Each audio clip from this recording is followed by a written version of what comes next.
a tale.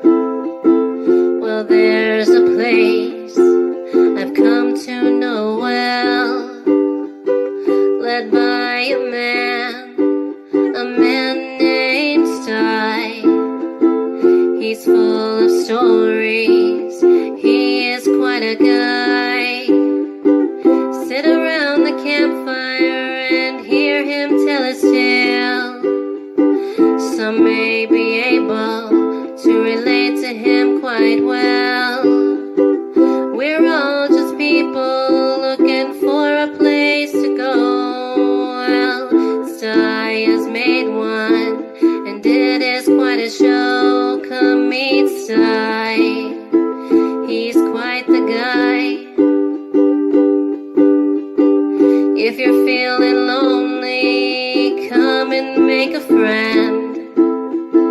If you need a story, on Sty you can depend. His voice is soothing like a lullaby. Sometimes he brings a tear to my eye. Sit around the campfire and hear him tell his tale. Some may be able to relate to him quite well. We're all just people looking for a place to go. Well, Sty has made one, and it is quite a show. Come meet Sty, he's quite the guy.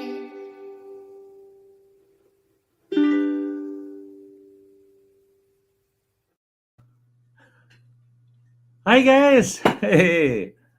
I hope you're having a nice Sunday. I am. It's beautiful here in northern Wisconsin, 45 degrees out there right now.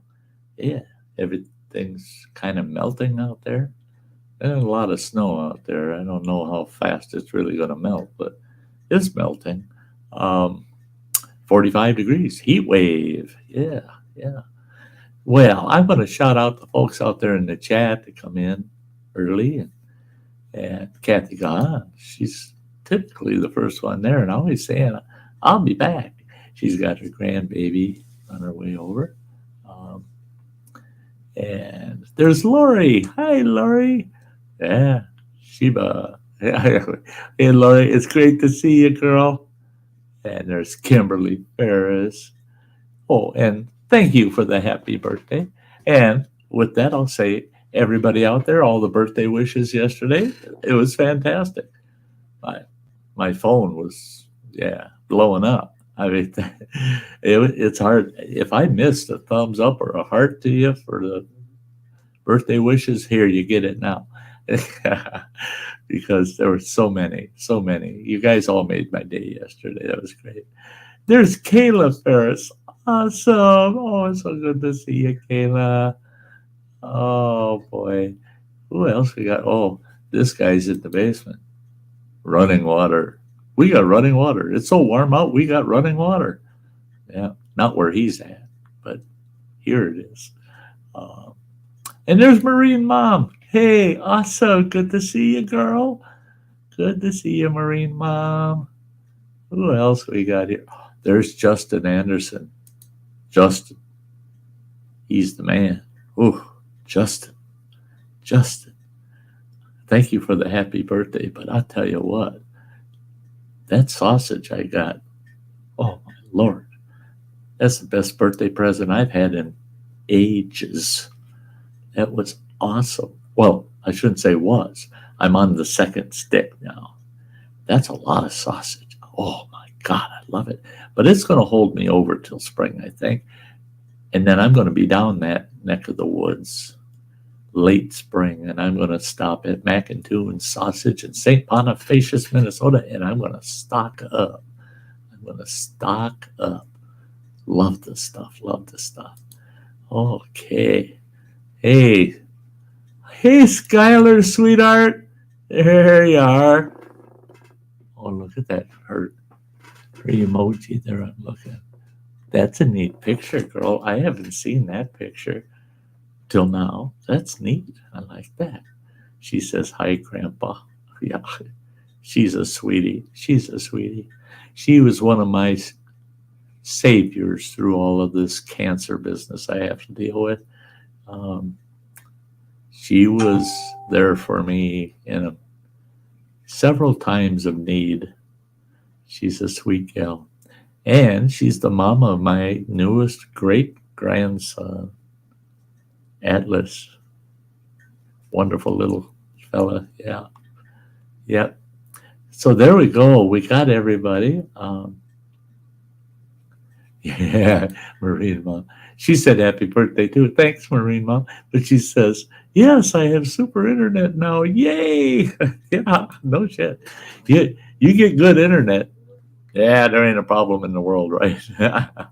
Internet means a lot. Means a lot. Well, I'm going to fill you guys in with a little update on where I'm at and how things are going.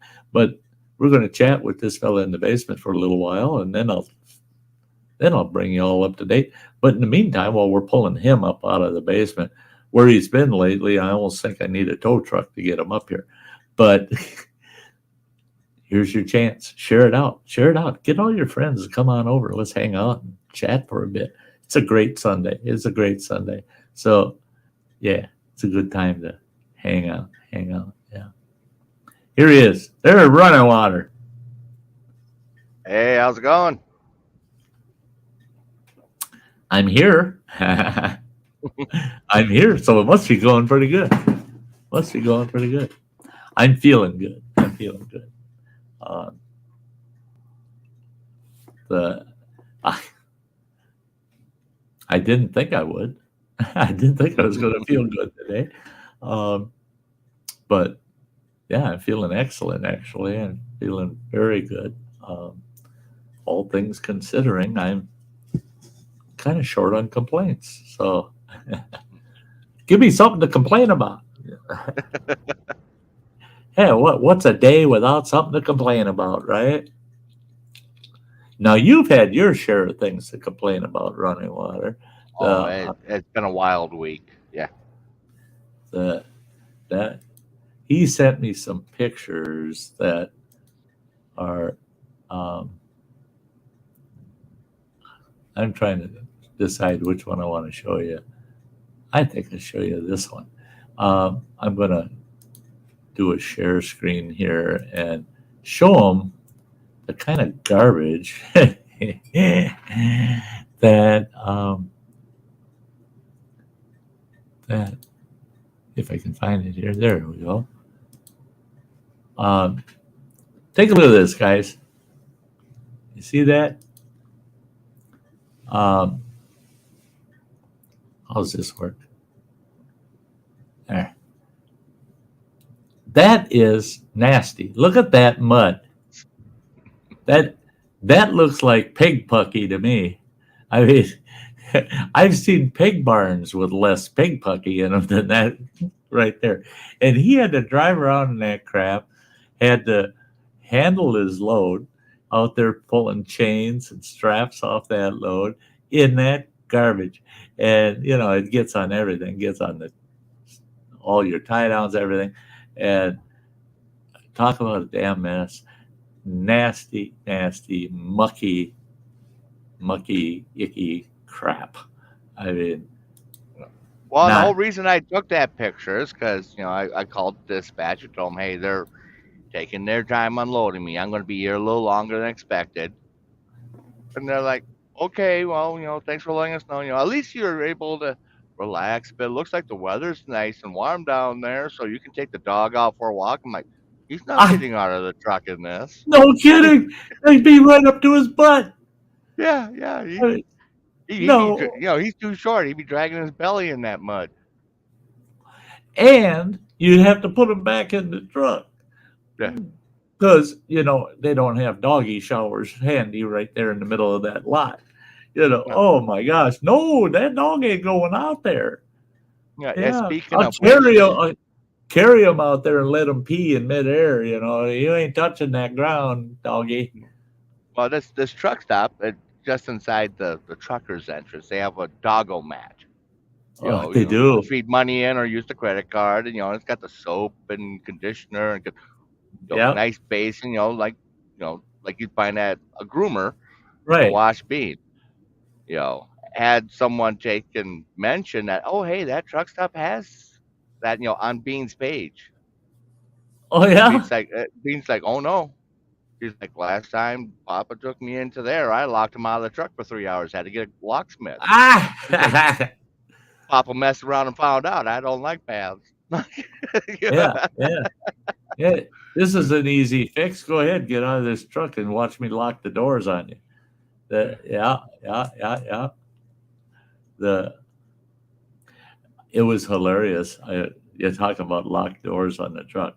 I've been watching lately a couple of days these restoration videos where they find old cars out in the woods or in a barn, and they tow them out and they get them to fire up and run, drive them, and then some of them are definitely worth it. They do full restores on them and stuff. Well, I was watching one, and it was pretty freaking hilarious. It was I had to watch it because it was a 1963 Thunderbird they found in an old shed, and the roof of the shed had caved in, and they cleaning everything out off of this car, and they drug that car out of that shed. The dang car it looked nastier than sin, but there were no dents or dings in the car, even though the roof must have come down slow and soft onto it. But they got that car out of there, and the guy's going and filming around, and he goes, "See how good a shape it's in," and blah blah blah. It's filthy, nasty looking, but body wise, it's solid. And there was no rust in the damn thing. I thought, boy, that's a sweet find. And he goes, "Only problem we got is can't get in it. The doors are locked. We can't get in it. And we can't figure out how the heck to get a window down." And it had wing windows on it. We don't want to break anything. We just don't know how we're going to get into this. And that 63 T-Bird had a chrome piece around the window. Went up into a big channel. You couldn't put a coat hanger through them buggers. There's no way. And you couldn't put it between the door and the body because of the way the body design was. That hanger would have like 3 S hooks in it to get it to finally be able to get it around and then it would never line up to where you could get a hold of the door handle and open it. They dinked around with this car. They drug it onto a flatbed, hauled it back to their shop, detailed the whole outside of it, and they were thrilled. They said, "Oh man, it looks so sweet. The engine compartment looked great. Everything looked great." Finally, one of the guys reaches in his pocket and he goes, "If we could get in there, we could throw a battery in this thing and see if it'll turn over." He's holding the keys, right? That other guy goes, "We just spent 4 days messing around with this damn car. Everything on the outside because we can't get in it, and you have the keys." The look on that guy. He walks over, sticks the key in, opens the driver's door. 4 days they messed with that car, and they could have gotten into it. Well, it was still in the shed. Yeah. Oh, yeah. Nothing like that instant panic when you get locked out. That instant panic. I got right here. I got 3 spare key fobs for my truck. They're all over the place. Well, I usually have a spare key with me, because I got one that stays in the truck. I got usually one on me, but I also have. Let's see, I got one in here. I got these in the back. Oh, the air pump wedges, to put in the door and open that thing up. You got that set. You got that set here. I almost had open up frozen doors. I almost do that. I almost had to do that. Oh, and they're so nice and thin, and they got this, inside they got a hard sheet of plastic in there, so they will Right. slide So in they that door stay. real So well. they keep their shape as you get it through that door. The problem I had was I come in and grabbed one and get out to your truck. There was no place that the ice wasn't where I could get it in between the door and the body anywhere. It was all solid ice, and I was so pissed off. Finally, finally, I was able to get my fingers in just enough in the corner of the door, and I started, and I could hear it. It took about 5 minutes, but finally I got it to start walking out enough where I could give it a good pull, and it popped off open. But those things are sweet, man. Especially if you lock your keys in, they are so sweet. I've got a set of wedges, the plastic wedges, door wedges that I use quite often. Put them in there, use rubber mallet, tap them in, and but I learned the hard way with those too. Is they're great. Don't keep them in the vehicle. Well, no, because if you lock them inside, then yeah. I did that. I ended up, sure enough, close that door and my keys, son of a bit. And I look back seat. There's my wedges. I'm like, oh yeah, you're a lot of help. Now come over and open the door for me. That's what you're for. And then those wedges don't do it unless they're Well, outside the truck. and one the bad thing in these trucks with the Freightliners, they got it set up so like the window controls, the power lock, all that stuff is towards the front corner of the door. Well, Bean, he don't go up there. Uh huh. He's over towards the back edge of the door. That's where he likes to get up in the window and paw at the window, and he'll push the button down. Yep. And I can't get him to get over close enough to those buttons. Step on those, you know. You Yeah. know. If you walk on those a little bit, you'll unlock me. But oh no, you got to stick it to that end. Yeah. Yeah, Little yeah. bit of So little bit of doggy training there. You got to do, I think. because yeah, I see that quite often on the truckers with dogs pages and stuff where they got issues with Freightliners, Internationals, Volvos, Uh-huh. where their buttons are further up along the armrest, and their dogs are like rolling down the windows while they're in the truck stop. Or, Yeah. They come out, the old dog's hanging out there just barking at everybody. or big enough dog, yeah, jumps out, and I was running around the truck stop. Yeah. I did see a video with they were trying to get into a pickup truck, and they're trying to go through the window with, I don't know if it was a coat hanger or what it was, but the guy had this Doberman. Anything they try to stick to that window, that Doberman would grab it. He attacked anything they managed to get through that window. Well, the guy they ended up dry. I can't remember what it was, almost 30 miles each way for him to go get a spare fob for unlocking the door, right? Well, he said the only problem with that is his passenger door lock didn't work on the fob. His driver's door did, but his passenger lock was screwed up and it wouldn't open with the fob. And they're filming this with a GoPro or whatever they're using, their phone, I don't know. But every time he did that fob and that lock would pop up, boop, that dog step on it. Pop it up, dog step on it. And he must have stepped on it 30, 40 times.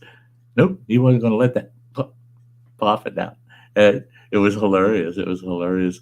These guys trying to time it. Now you hit the fob, and I'll pull the door handle. And they hit the fob, and that dog was just quicker than they were. Boom, he'd hit that. So it was so funny.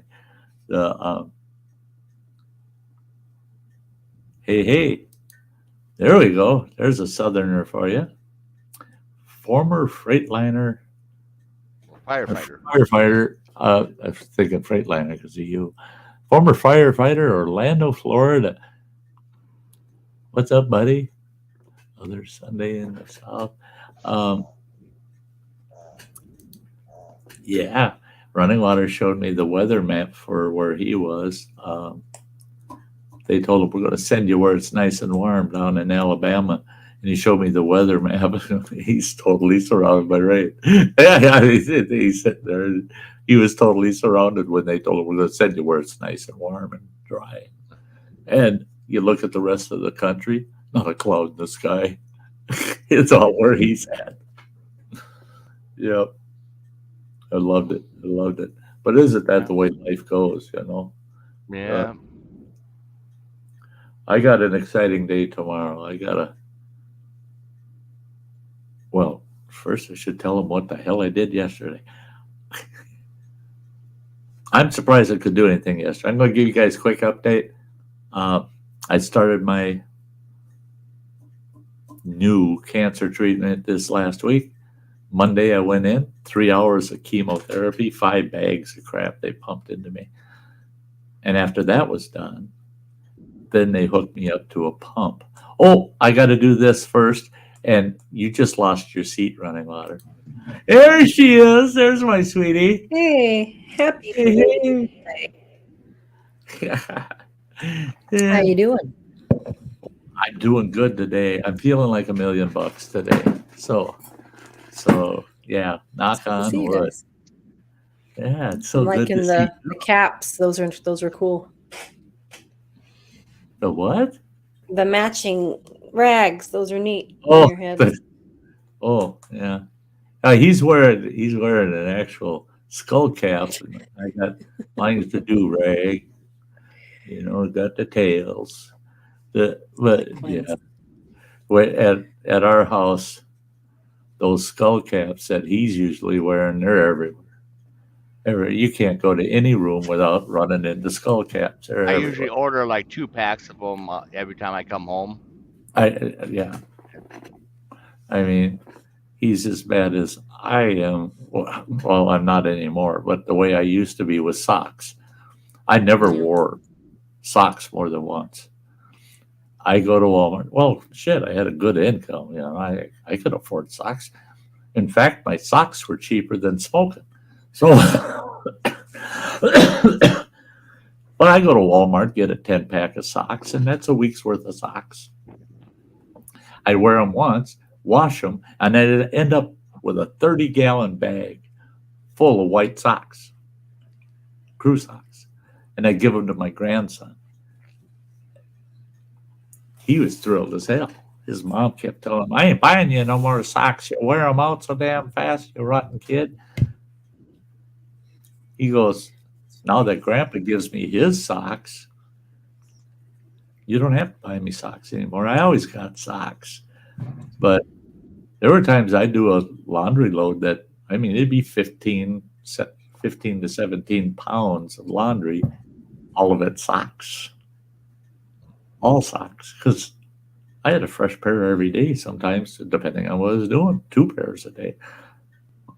Drove my ex-wife nuts. What a waste of money on them socks. I said, oh, what a waste of money on them socks. Every one of those stupid romance novels she bought, I could buy 5 pairs of socks. So my socks were no more expensive than her habit of reading them stupid novels. So Yeah, she kept Harlequin in business for so many years. You know. yeah, those and Hallmark. and then VC Andrews. Yeah, VC Andrews. Yeah, that was expensive to get every VC Andrews ever published, and then she sells it in the yard sale for 10 cents a piece.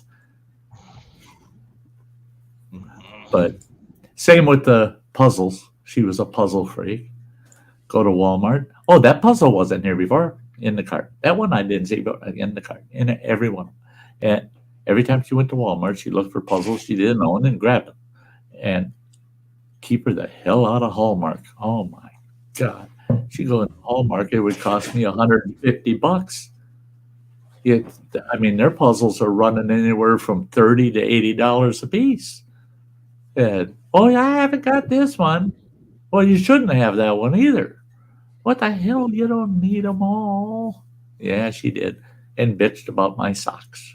You know, I told her, I said, my socks. I consider socks and boxers underwear, right? That's underwear. That's stuff you wear under stuff.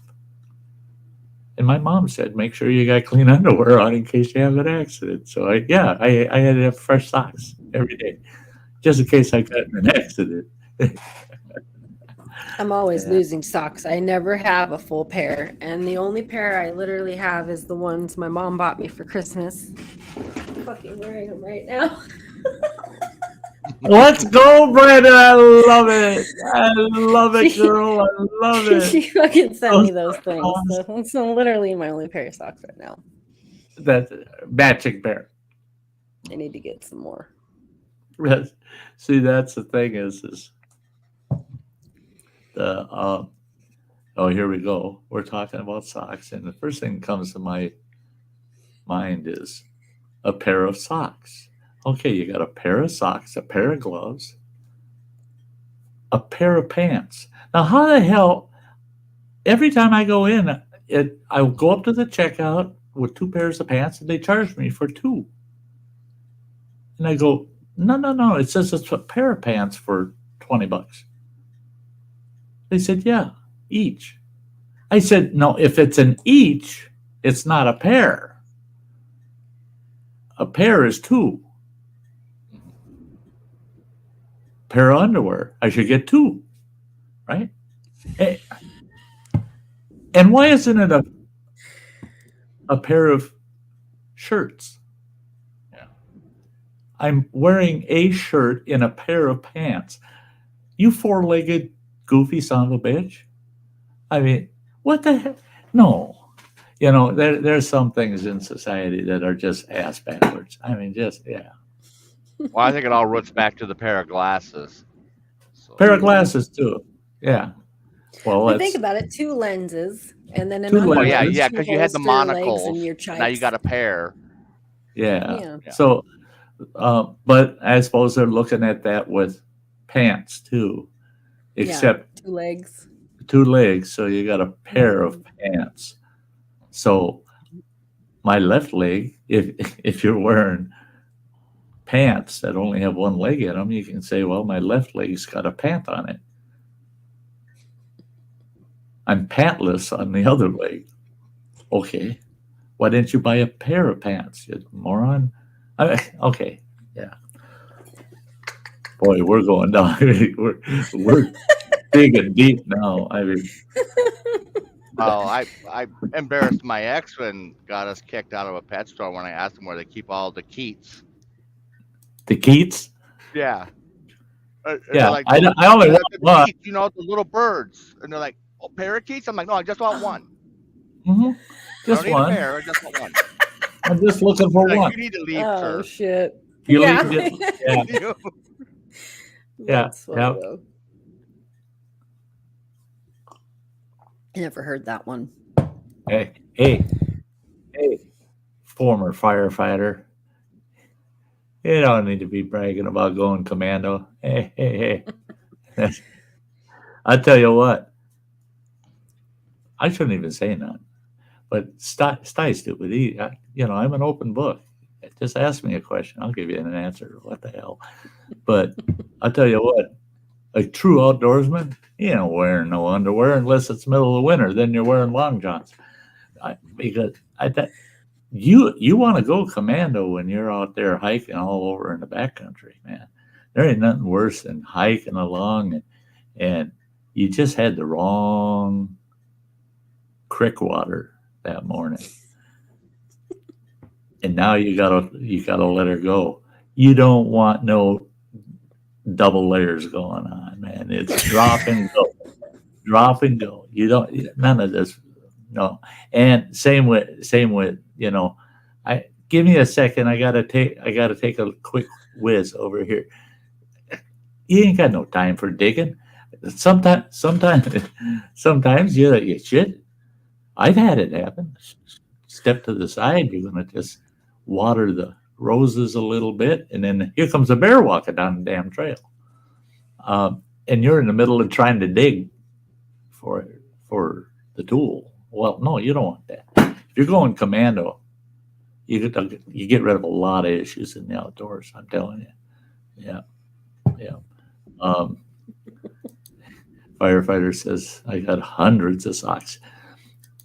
I would get up to the point where I had hundreds of socks, and then I give them all to my grandson. There was one trip I took to visit my daughter and her family. I had 4 30-gallon bags of socks that looked like they were brand spanking new. And I washed them and paired them all up, put them back in the bags. They're just like, holy shit. It's like you took the whole sock department out of Walmart and brought it to that kid. Yeah. At least I know they're getting dual purposed, They're not getting used just once, They're only getting used once by me, though. I was in rural heaven when I used to haul van trailers, had an overage load. There's a pallet there that had 8 boxes on it that they left on the trailer after they unloaded the trailer. It's like, hey, you missed one. They're like, no, that's not on the manifest. So call up the shipper and give them the numbers that are on the boxes, and they're like, oh, you can just throw that out. Throw it out, donate or whatever. I'm like, well, what is it? If I'm going to donate it, I need to know what it is. They're like, oh, well, it's just plastic bags, like Walmart bags. They don't have any markings on it. It's like grocery bags. I'm like, oh, okay, cool. I thought, okay, well, I'll open them up, see how big they are. They'd be handy for trash bags in the truck. Open it up. No, it was mislabeled box. Each one of those boxes had 12 of the 10 packs of like high quality gold toe crew socks. I'm like, I had that sleeper so stacked up with those boxes. It's like I wear new socks every day, nice and comfy. Oh yeah, you betcha. It's like I was a guy on the corner trying to hand out Lucy's. I was like, hey, you want some socks? Yeah. Right. Hey, what you got there? Socks. Check them out. Check all these socks out. I do have to say, no stitchings. It's like, ooh, nice. I do have to say though that my woolies and my hiking socks, those are a whole different story. Those I can't wear a different pair every day of them damn things. My woolies run about $16 a pair, but my hikers, my 5-finger socks, people say, Sty, you're freaking nuts. I wear 5-finger socks. If I'm going to be hiking more than 5 miles in a day, I wear a pair of 5-finger socks. You know what those are. They got a toe. They got, the sock goes over each toe, just like a glove. Well, the Inengis that I buy, they're Japanese made. The ones I like the best, a cheap pair is $22 for one pair of socks.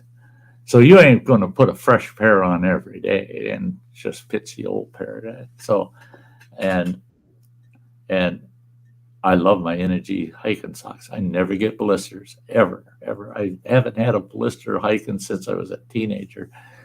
And look at who else is in the house. Hi, Gemma.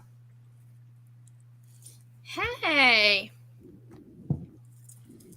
Hello. Hello.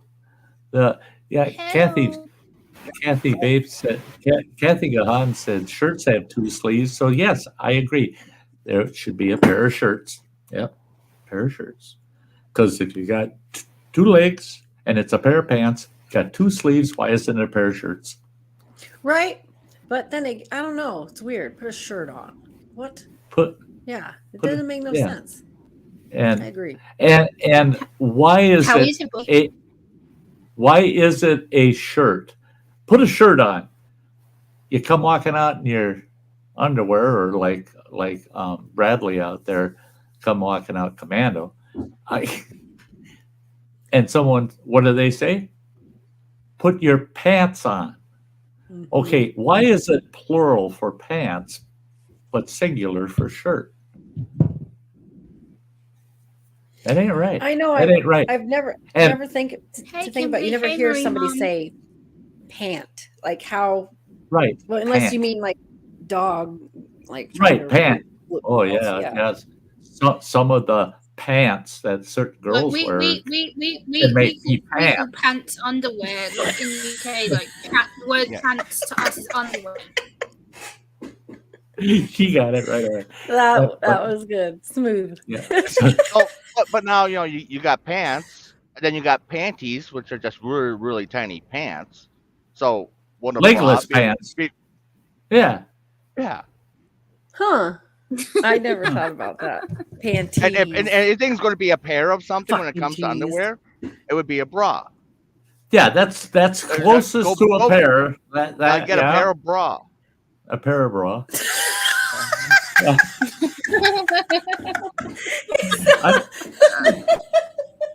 Sounds like some type of redneck term. I got a pair of bra on here. I got a pair of bra on. I dated her. Oh, obviously. I Had a pair of bra. You know, like what they used to land the Gemini capsules. you know, I always wondered about that, even when I was a kid. She's going braless. Okay. Does she have one that's more? That's less of a bra than that one was, or I don't know. And then they come up with if you run around out on the street, if you run around out on the street in just your bra, people are going to go, "Oh, look at it!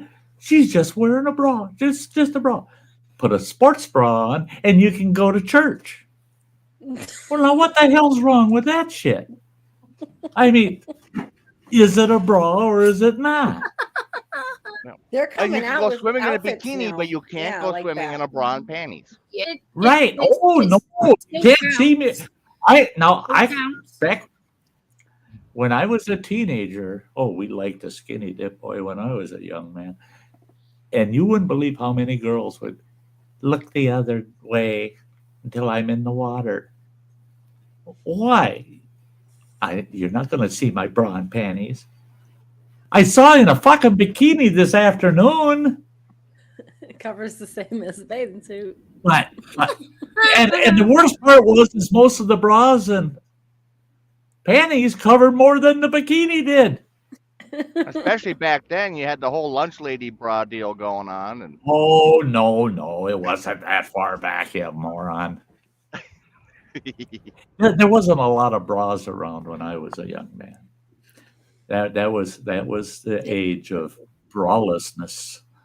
Yeah, I didn't have a problem with that, especially at that time. All the girls were young.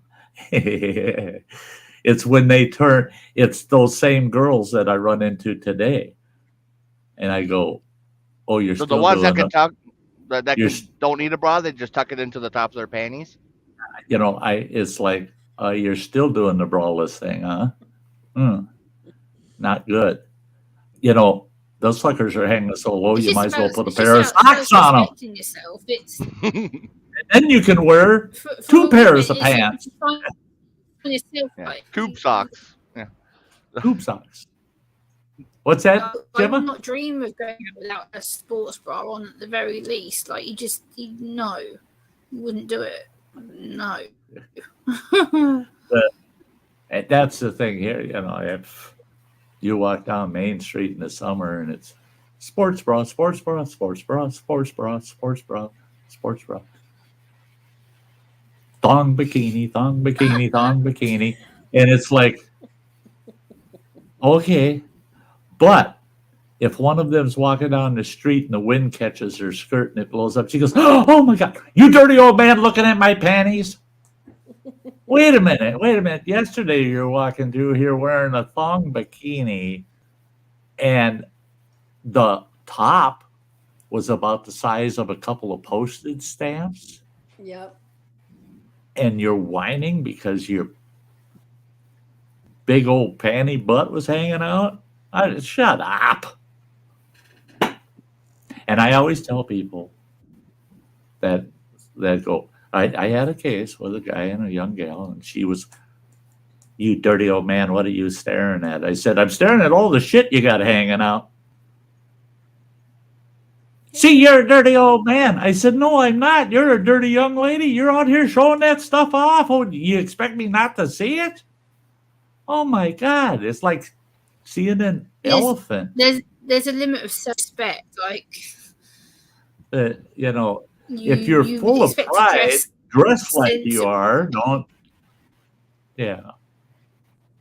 Hey, Mary Jones, love you too, girl. Love you It's like, to too. me, like, it's a hoodie jumper. Like, I do not wear nothing like less than this kind of. I self-respect Yeah, you know, myself. I wouldn't go out dressed looking like. I don't. I really don't care how a person dresses. Some people look good underdressed. Some people don't look good. It's the ones that shouldn't underdress that scare the hell out of me. I mean, Running Water knows what it's like up here. You go down to the public beach and walk down the public beach. You can't get 50 feet down that public beach, and you start yelling, "Save the whales! Save the whales!" I mean, you got women down there that are 350, 400 pounds wearing string bikinis. And you're like, "No, don't do that. No. It just don't look, it's maybe you don't care what you look like or something, but there are some things that are shocking. One is what, like well, it's the summer before the whole shutdowns and all that. Or COVID. Yeah, COVID. Yeah, that someone was making a big fuss out there that, there was a guy out there wearing a Speedo swimming. Yeah. Yeah. And there was they had taken a picture, of this guy wearing a Speedo, and he was a fit guy who looks like he runs and bikes and goes to the gym, and he's just going to go out there and go swimming. But you had all those big women out there wearing nothing, basically. Uh-huh. And they're the ones complaining. And they had the comment from him saying, he's like, "Looking at everyone that was at the beach, I'm not the one I'd be concerned about affecting children." Well, yeah, right. I don't want to scare the kids. But, like Kathy Kahan says, some things should be covered. I'm one of them. I've said it so many times. I had someone just the other day. I'm wearing a jean jacket, a tuck-in flannel shirt, pair of jeans, and I'm walking through Walmart. And this old acquaintance of mine comes up and goes, "Sty." I go, "Hey, it's good to see you." They're looking me up and down, and they go, "God, you're looking really good. What do you weigh now?" I said, 165 pounds. They said, "God, you're looking really good." They didn't know my diagnosis. I only got a couple years left in me. And I said, "Oh, I'm looking good, am I?" I said, "How good do you think I look?" "You look excellent." I said, "Tell you what, come over to the house and I'll let you see me naked. Then you're going to say, 'Sty, that's terrible. You can't let people see anything like that. That.'" I said, "Sometimes you do need to judge the book by the cover, because the author was smart enough to put a really nice cover on a terrible book." I said, "You don't understand the favor I'm doing this society by not walking around shirtless, I guarantee you." Hey, we got Joey's in the house. Thank you for the happy B-Day. Mystic Bunny's in the house. Good to see ya.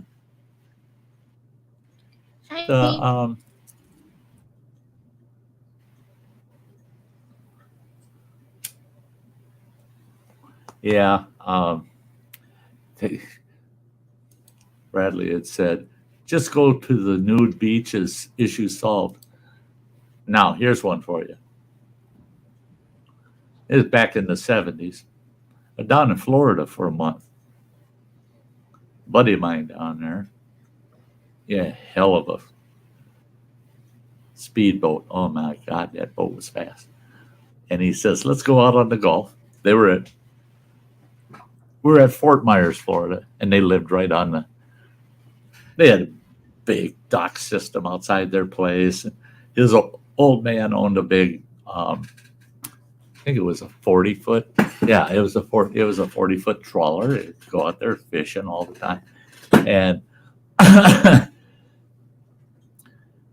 him and his girlfriend said, hey, let's go out on the boat and we'll go down the coast a ways, and there's a neat beach down there. We'll have a picnic on the beach, have a few beers, kick back on the beach for the day. I said, yeah, that's cool. So we go down there, run the boat right up on the beach. We're out there, throw our beach blankets down, our coolers, we're kicking back, just having a good old time. And we got those beach chairs, just sitting there enjoying the sun, looking out over the Gulf of Mexico. And there's these 4 individuals of color that are running back and forth on the beach and jumping in the water, coming back out, running back and forth, and this and that.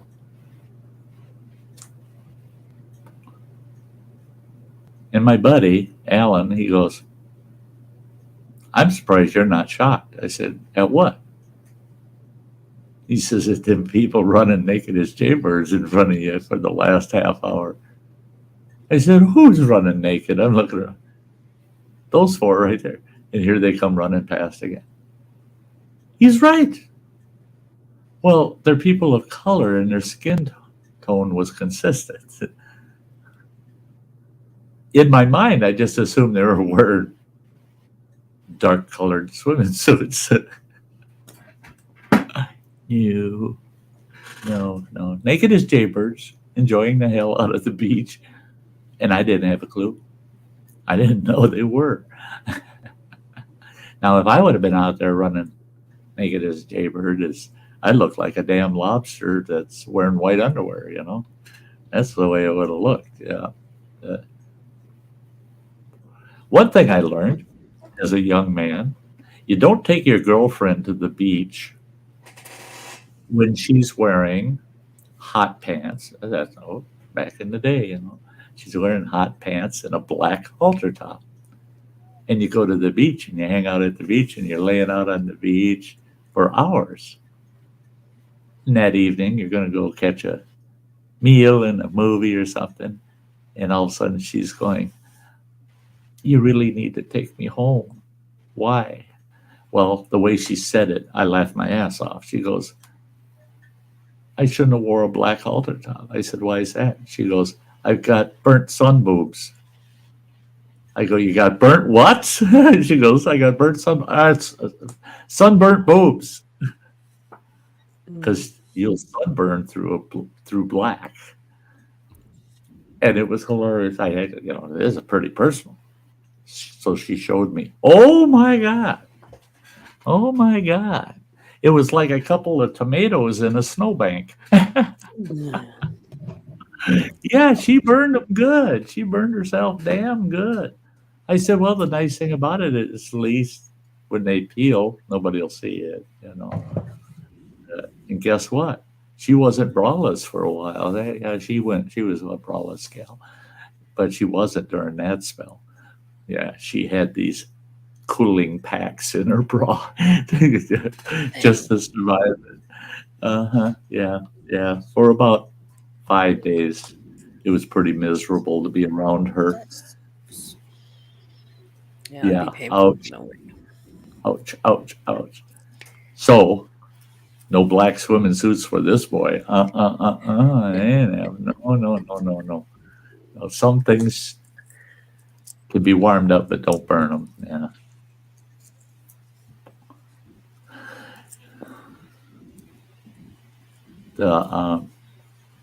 Thanks, Marine Mom. Yeah, hit the thumbs up, guys. Hit the thumbs up. So I got to update you guys real quick on the whole cancer thing. As you can tell, I'm pretty spry and happy today. I shouldn't be, actually. Last Monday, I started the new chemotherapy. They put that port in my chest, and that thing freaked me out. I don't like anything in my body that don't belong there. That's why I wouldn't make a good prisoner either. Don't be putting anything in my body that don't belong there. But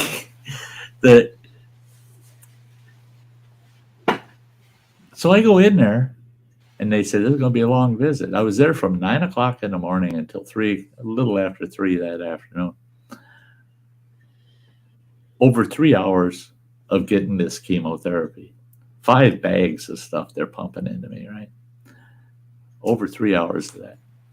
Then they said, now we get to put the pump on you. Well, they attach this pump. It's on a strap you carry over your shoulder. And it's connected to that port in my chest. And they said, now this is potent stuff. And they tell you how to handle it. If it gets a leak, they give you this hazmat kit. Special gloves, this special pad, and these cleaning wipes and stuff. They said if that system leaks, you'll see a white spot wherever it leaks. Immediately, you got to go through all these steps and get that equipment off of you and into that hazmat bag, and in that bag into another hazmat bag, all this crap, and get that washed off your skin right away, because it'll burn your skin. It'll burn your skin bad. I go, you're putting something in my veins that'll burn my skin that bad? Yeah. I said, oh my God, I'm going to be sick. Yeah, that's going to make me sick. I know it will. And they said, yeah, there's all these different, they said, listen off the side effects that the majority of people on that therapy suffer. They said there's a very small percentage, just over 20% of people that don't suffer it much. But virtually everybody has side effects from it. I said, okay, damn it. Well, so I got to go home with this pump running. 2 days, 46 hours later, I go back to the cancer clinic, and they're going to remove the pump. They told me, okay, your schedule for this chemotherapy is every 2 weeks on a Monday. Every 2 weeks on a Wednesday, you'll have the pump removed. They said you're going to find that every 2 weeks on a Friday and Saturday, you won't want to talk to anybody. You won't want to be around anybody. You're going to feel miserable. You're going to feel sick for 2 full days. Oh, that's bad news. But then I figured, well, that's a week out of it. And then I feel good for a full week. I can live with it. Guess what? They took that pump off of me Wednesday. And they said, you'll probably start feeling the effects tonight or tomorrow. Start feeling some side effects. But on Friday, that's when you'll feel fatigued. You'll feel sick. You might have nausea. Your taste buds are going to go to hell on you. You're going to also have some aches and pains that you're not used to. And one of them is neuropathy, which I've been diabetic for over 20 years. And I know what neuropathy is going to feel like, you know. They called me yesterday afternoon as a follow-up to see how I made it through Friday and Saturday, because that's your worst days. When they called me yesterday afternoon, they said, how you feeling? I said, like $1 million. I just got in from outside. I shoveled my whole truck out. It's been parked there since before Christmas, and it's got 3 feet of snow. I cleared the whole truck out. I said, I feel good. I feel like $1 million. Are we talking to Sty? I said, yeah, it's me. Who else do you think you're talking to? You don't have any side effects? I said, I have one, and that's the neuropathy. My hands can't handle any cold. If it's below 40 degrees, it feels like somebody cut the tips of your fingers off with a hatchet. I said, so I got to make sure to wear gloves whenever I'm doing something outside, touching anything cold. I can't take something out of the freezer with a bare hand because it hurts like hell. Other than that, I said, I feel like $1,000,000. No, they said, you shouldn't. I said, well, I do. I'm sorry to disappoint you, but no. They said, now are you taking extra fiber because of the diarrhea that you get from that chemo? I said, what diarrhea? I didn't get no diarrhea from it. Everything's normal. That gal says, I'm going to have to go back and look and make sure we even gave you that chemo. She says, what did we do? Put a cartridge of water in you? She said, you should have side effects right now. And I said, I don't have them. I don't have them. And they said, well, you're one of those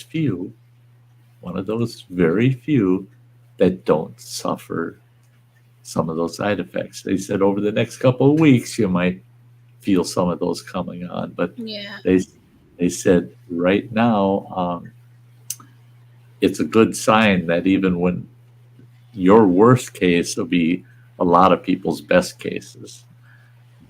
Yes. I said, I'm happy with that shit. I said, yeah, that's cool. That's cool. So I kind of shocked him. I kind of shocked myself. Kind of shocked. So that gives, that built me up a little bit to realize, okay, a little bit of the tough me's coming back. I can tolerate some shit yet. So that was good. That's the good news. That's the good news. Well, I really don't have any bad news. Nothing else has changed. Prognosis is the same, everything. But the treatments are going quite well. So now I get all this next week, no treatments at all. Oh, and I had a doctor's appointment on Thursday with my primary doctor. I went to her, and I had fun on Thursday because after seeing her, I got to cancel an appointment with my cardiologist. She said, why are you going to see a cardiologist? I said, it's a follow-up preventative heart, care kind of visit. She goes, why are you trying to prevent anything with your heart? She says, you're dying from cancer. Why the hell would you want to go through preventive procedures? She said, especially when we can't find anything wrong with your heart. Your last visit said clean bill of health as far as your heart goes. She goes, I wouldn't waste my time seeing no cardiologist. She said, if a miracle happens and we say, but Sty, you're cured, then go see the cardiologist again for preventive procedures. But in the meantime, right now, the only thing you got to think about is the cancer, surviving that as long as possible. You don't need any of that preventative medicine. They went down my med list, took everything off, all the preventative stuff off. I'm just like, so I got to cancel the cardiologist, and there was another one. They wanted me to go in for a colonoscopy. She goes, why would you go in for a colonoscopy? You only got about 5 cancer doctors working with you right now. Have they asked you to have a colonoscopy? I said, no. They just want to keep doing the CAT scans and the PET scans. She said that's because a colonoscopy isn't going to show them anything they're seeing anyway. So why go through that procedure? Yes, that's another one I don't have to even think. So I got no doctor's appointments other than my cancer doctors, and I get to see my primary care doctor once every 3 months.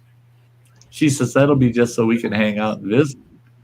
I said, I'm good with it, man. I'm loving it. I'm actually loving it. So, yeah. Yeah, Marine Mom, it's great. Yesterday I was out. Okay, I got Lifeline. You guys know what Lifeline is, you know. The button. I got the almighty button. Push that button. I've fallen and can't get up. Yeah. That gal that came and installed the system here, it was hilarious. She goes, all right, now it shows in your order that you don't want the fall down sensor in it. I said, no, can't have fall down sensor in it. She goes, but what if you fall and let's say you're unconscious? You can't push the button. I said, I ain't going to fall and be unconscious. And if I am, good, I'm gone. I'm out of here. I said, no, I don't want that fall down. She goes, still don't understand why. It's a nice feature. We set that unit up right here in my studio, right? And I got my studio up and running. I'm doing some stuff. And I go, I'll show you why. And I pulled up my blooper part, and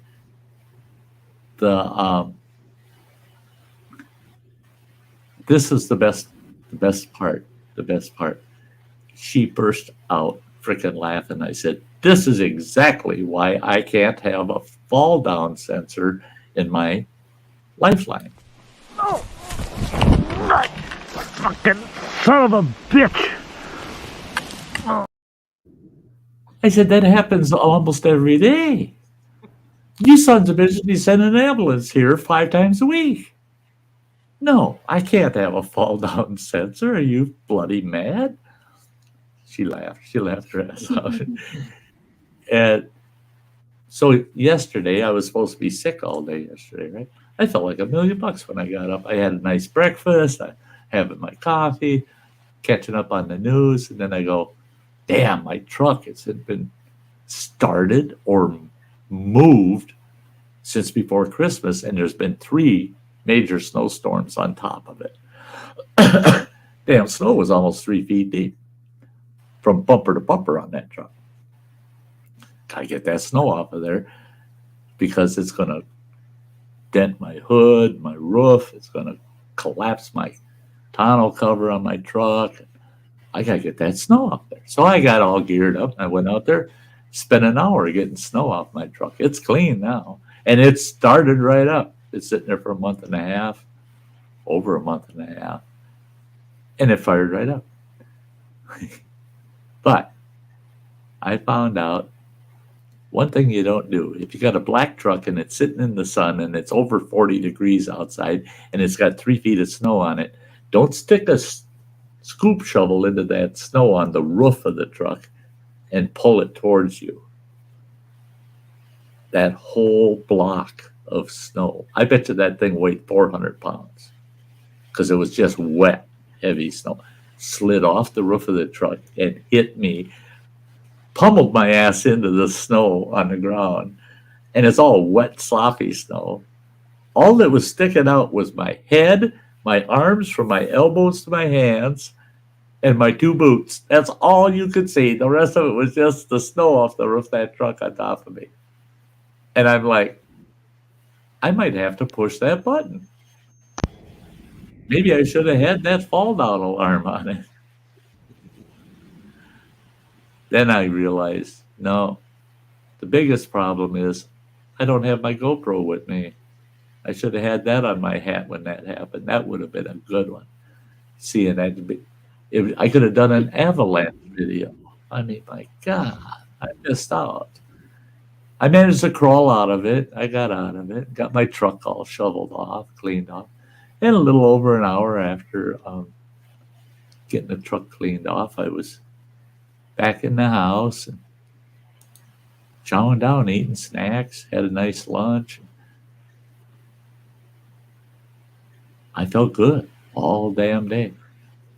Woke up this morning and I'm going, shit, this feels like yesterday. Another really good day.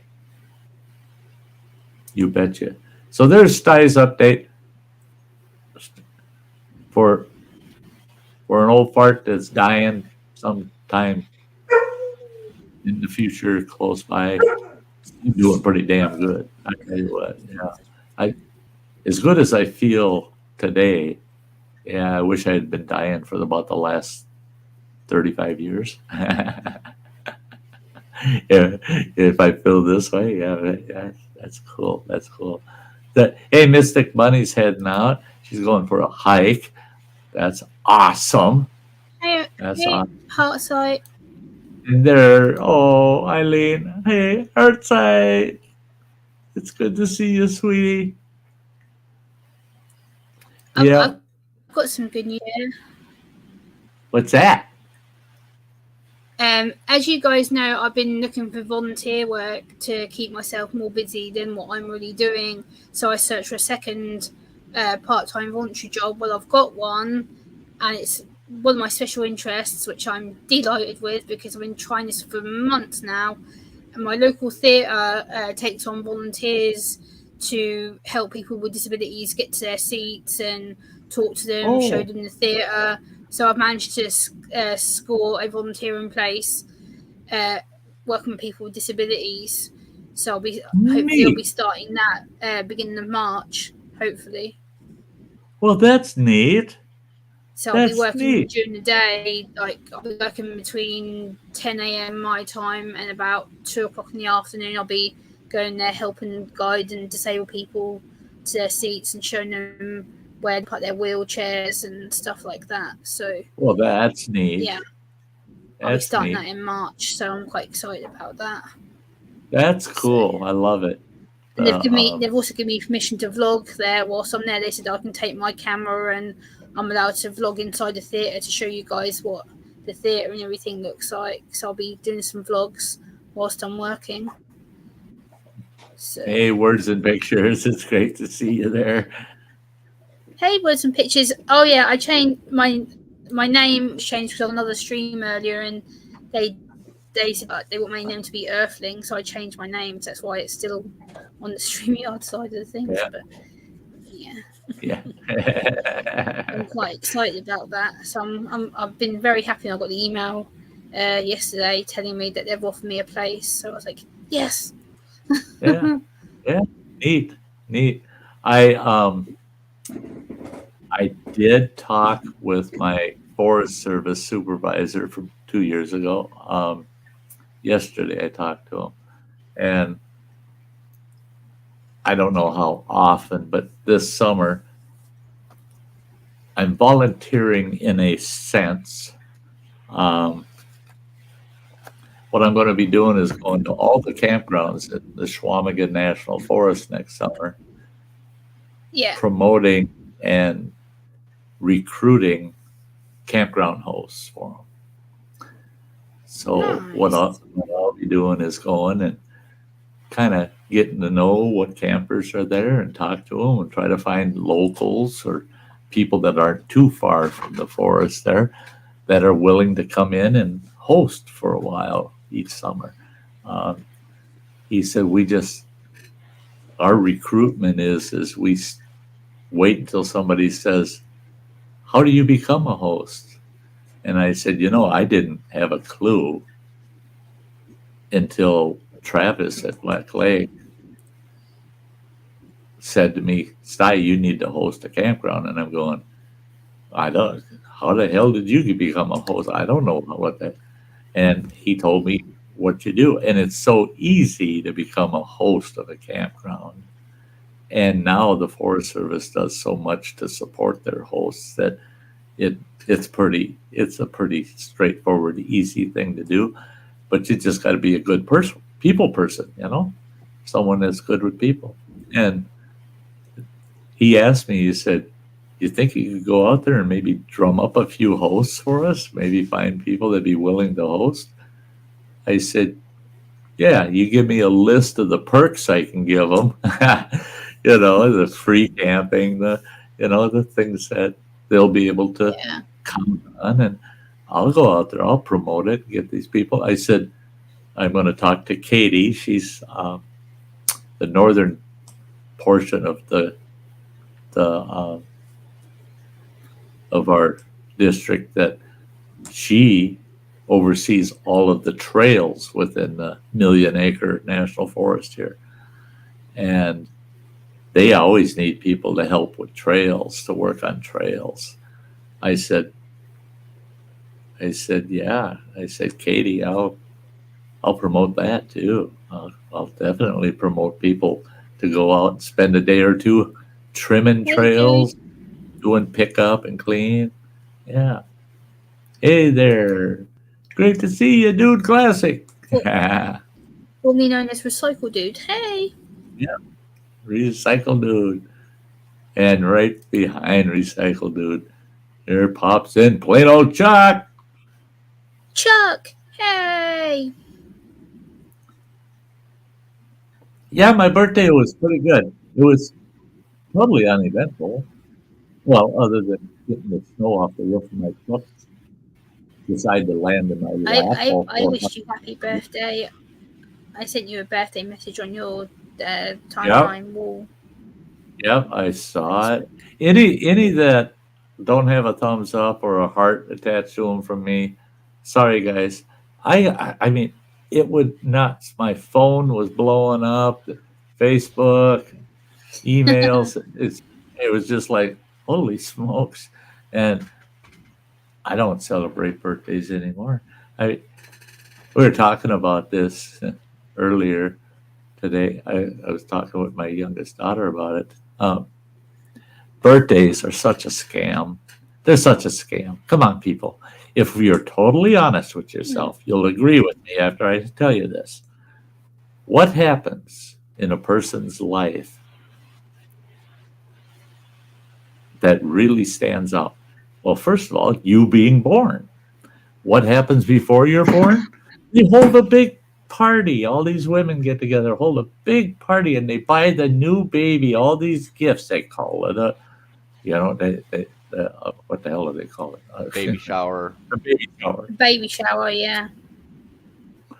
So what do? They shower the baby with gifts, Mom's getting them, but they're all for the baby, Yeah, and what do? Moms, they all get together, so they got to buy all these snacks and stuff so they can sit and eat during this baby shower, and mom gets all these presents. Then the baby's born.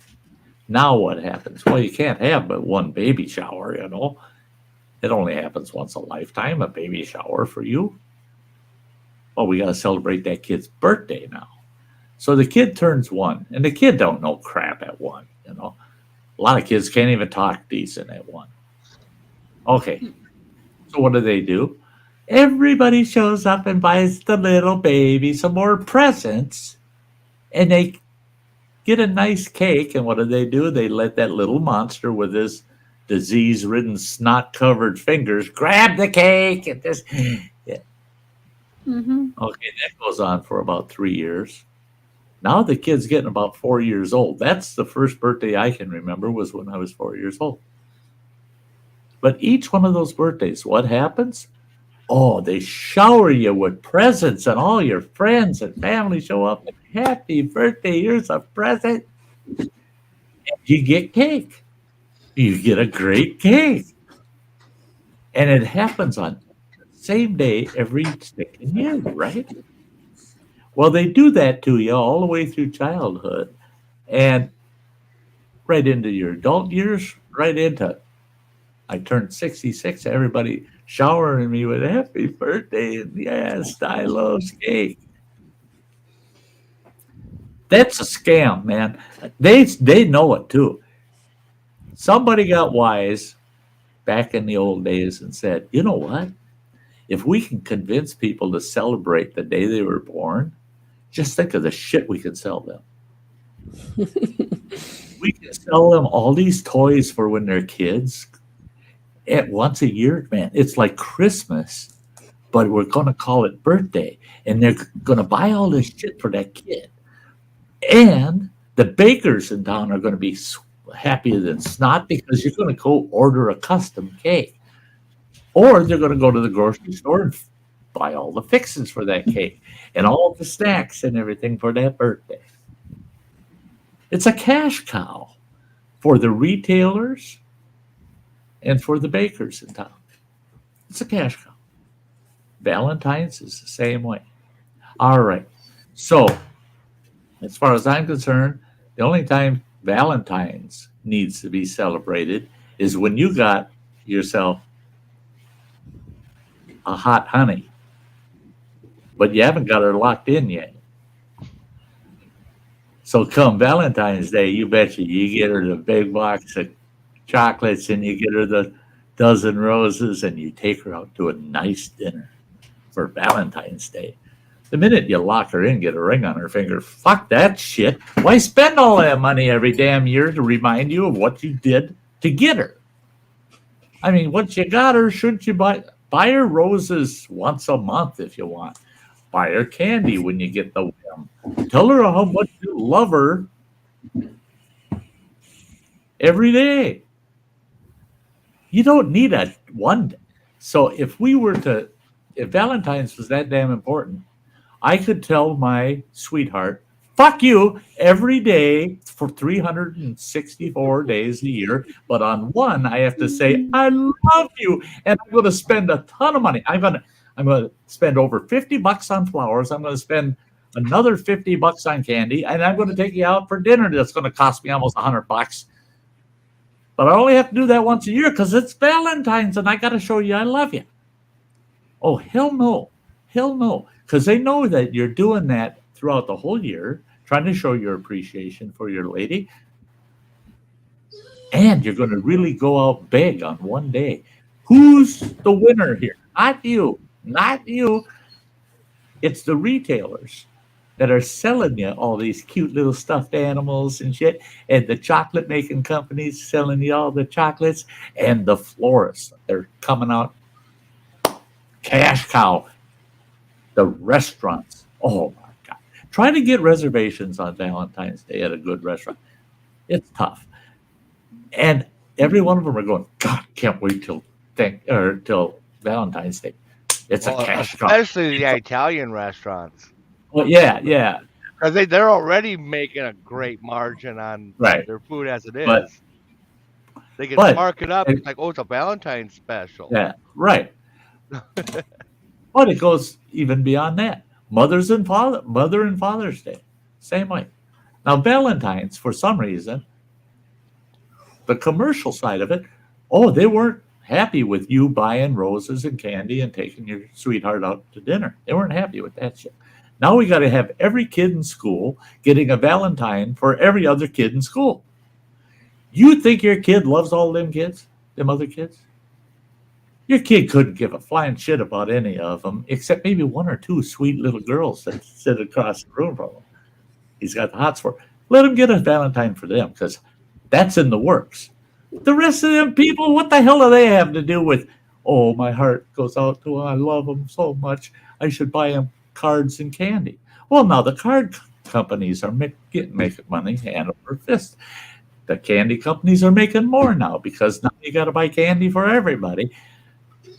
And why are you sending your mother a happy Valentine's card and I love you and this and that and here's some flowers and candy? And no, wait a damn minute. No, Valentine's should be about your sweetie, husband or wife to be kind of thing. Otherwise, showing love to each other and buying each other little things and stuff should happen all the time. Not at one day. It's one day because it's a cash cow. It's their Black Friday for Valentine's. Mother and Father's Day is the same way. Mother's Day, I found out that finally realized, Mother's Day, what do?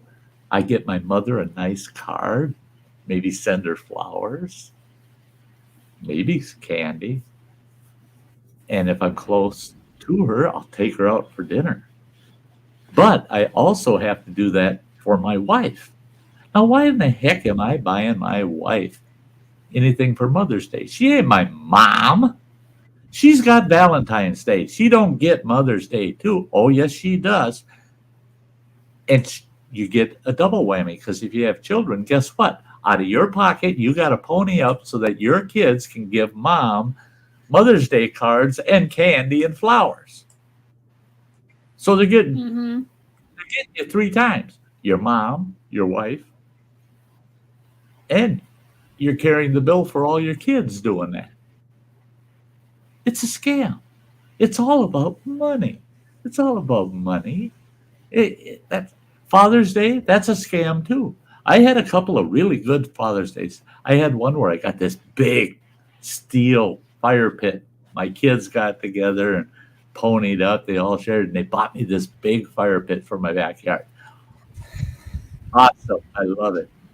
Well, the day I got it on Father's Day, it was, well, Dad put it together. I'll put it together next weekend. Well, no, you need to put it together today. Yeah, fine. Put it together, and they go, where are you going to set it? And I go, right here. I'll put it here. Ain't that cool? They said, you got any firewood? Wait a minute. Now, they got me this fire pit. I had to put it together. I had to split the firewood. I had to have a campfire for them on Father's Day in my new fire pit. All of a sudden, it's all about them having a nice fire pit to sit around, not me enjoying my new fire pit. They did the same thing. One Father's Day, bought me this big gas barbecue. Oh, yeah. I put that thing all together on Father's Day and telling the kids, I love it. It's great. Oh, and by the way, we got a full canister of gas for it. Well, that's neat. And my ex-wife says, and I've got about 15 pounds of ground beef. I got about 20 pounds of chicken, and so that you can cook for everybody. Say, Father's Day. Happy Father's Day, my ass. A good Father's Day would have been stop in. Hey, let's all have breakfast together and send Dad off fishing. Dad, go have a great day by yourself. Enjoy yourself, man. Yeah, my Father's Day with my dad is like every year we have like the same tradition. Me and my sister, we plan the day, we make him our own cards, we take him out somewhere, and then like we make him a tea or a coffee in the afternoon and buy him some chocolates, and we just sit and watch a film with each other. That we're very simple. We don't do all the big let's go crazy. Good stuff. for No, you. we don't need Good to. for you. We always keep it simple. It's about the way we've always done it. It's about spending time with that person. It's not about lining the pockets of all these No, we've retailers. never done that. We've always just been two daughters spending time with their dad. That's what we always do. We just sit down, watch films, and make food. Words and Pictures says, so you don't want any belated birthday gift then, Sty? Hey, I don't refuse gifts of people. I did for a while, and I learned better. Don't that you want to piss somebody off, give them back what they wanted to give you. Don't do that. That's not nice.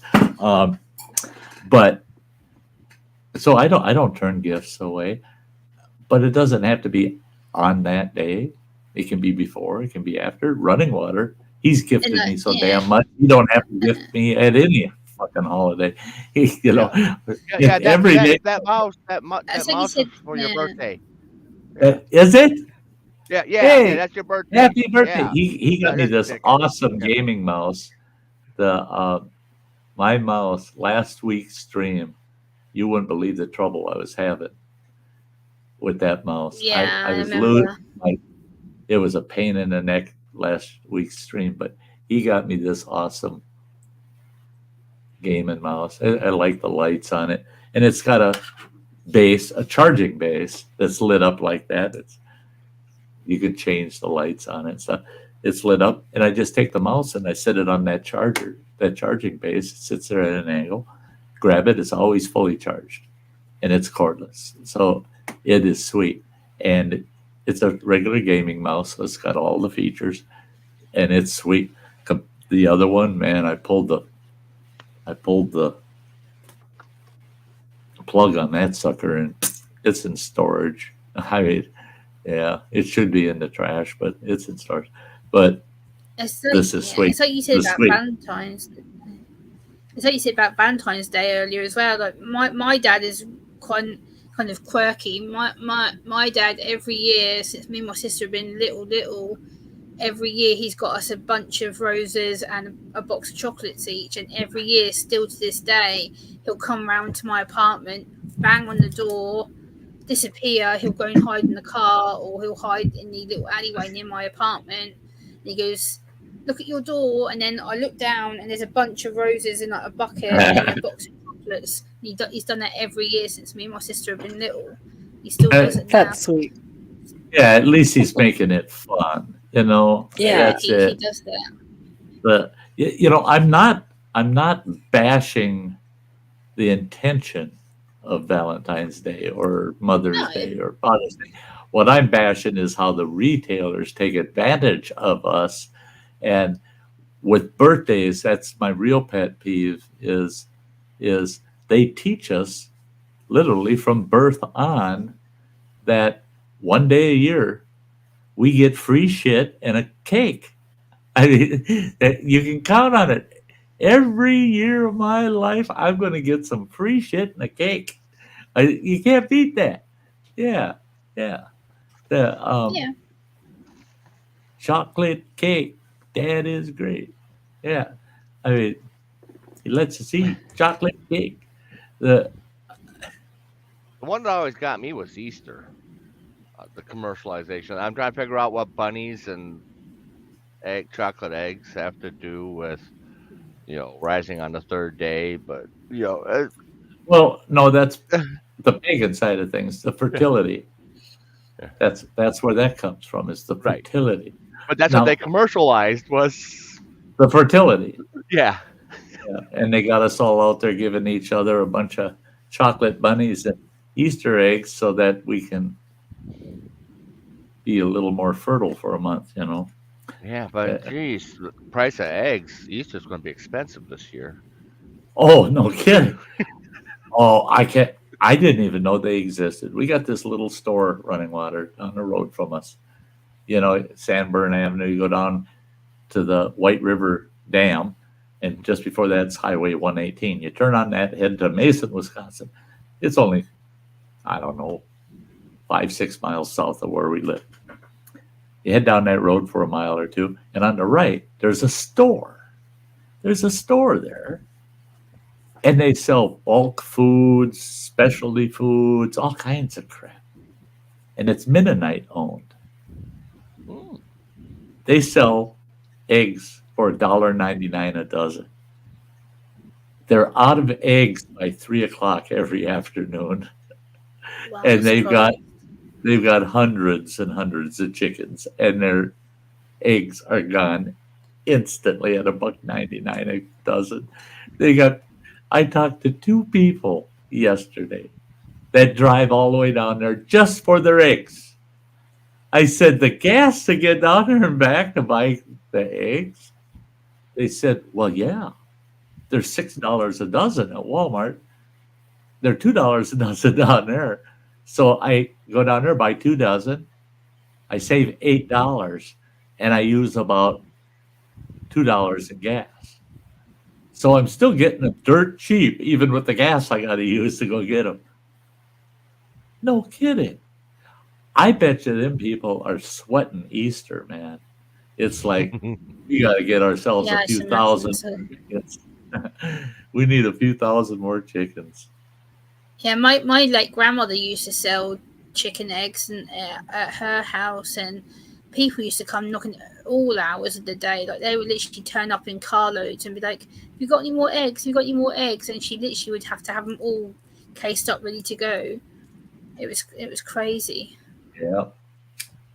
To think back in the 70s, I had a shitload of chickens. And it got to the point where I was feeding eggs to the pigs I was raising because we couldn't eat them all and I couldn't get rid of them.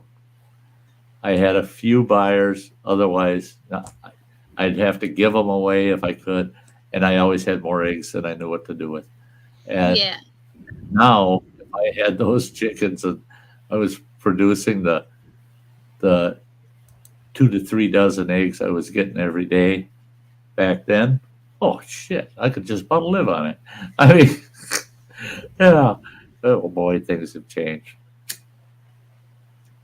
Things have changed so much, so much. yeah. And I heard a gal the other day asking this one guy, how long are eggs good, you know? And he said, why? And she said, well, I bought 4 dozen and it's just me. And she said it takes me quite a while to eat up 4 dozen eggs. Yeah.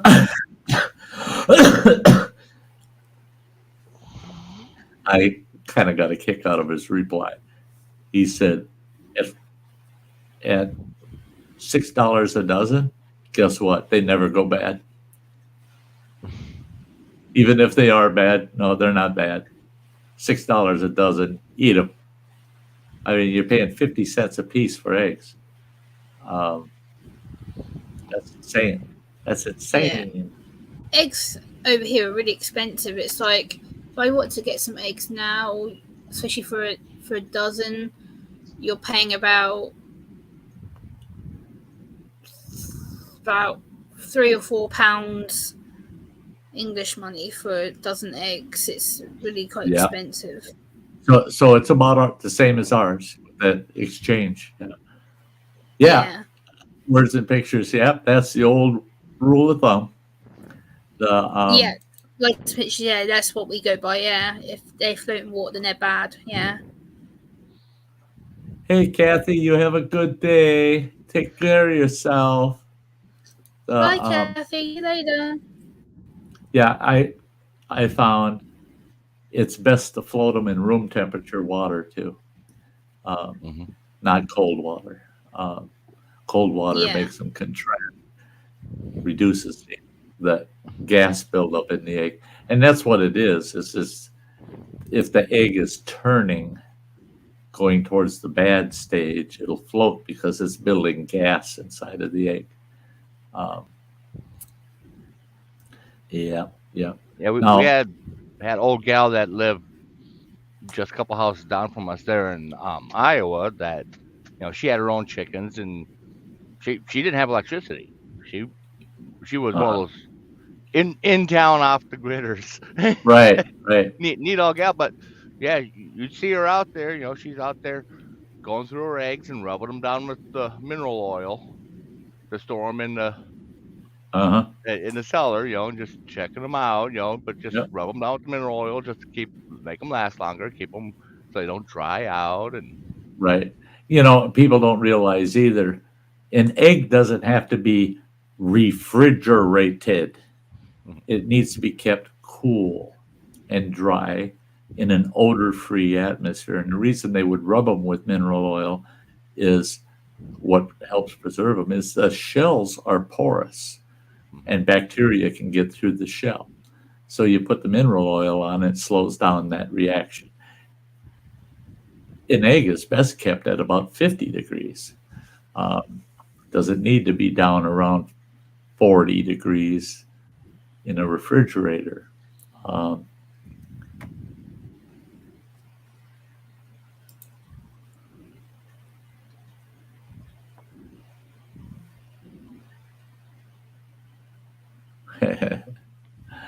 Yeah, Lori was.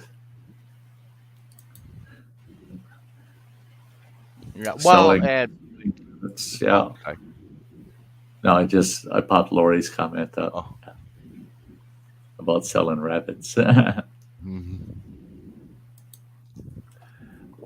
but a lot of people, they don't stop to think that it's like refrigerator was invented back in 1913, became mass production in 1918, and it was the rich that was getting them. But before that, people still kept food. And they used I actually, as a kid, toured an ice house that was built in the late 1800s because everybody had ice boxes, and you bought blocks of ice, and that's the closest thing to refrigeration you had. But most things were kept in root cellars to keep them cool. And and people say, but this was unhealthy. That was well, if all of that stuff back then in the day was so bad for us, what are we doing here? Why did we all die off by now? I mean, that shit's killing us, right? I tell you what, life kills you. Just life gets you. And if you're so worried about this, that, and the other thing, every little thing's going to get me. You're missing out on part. You're missing out on part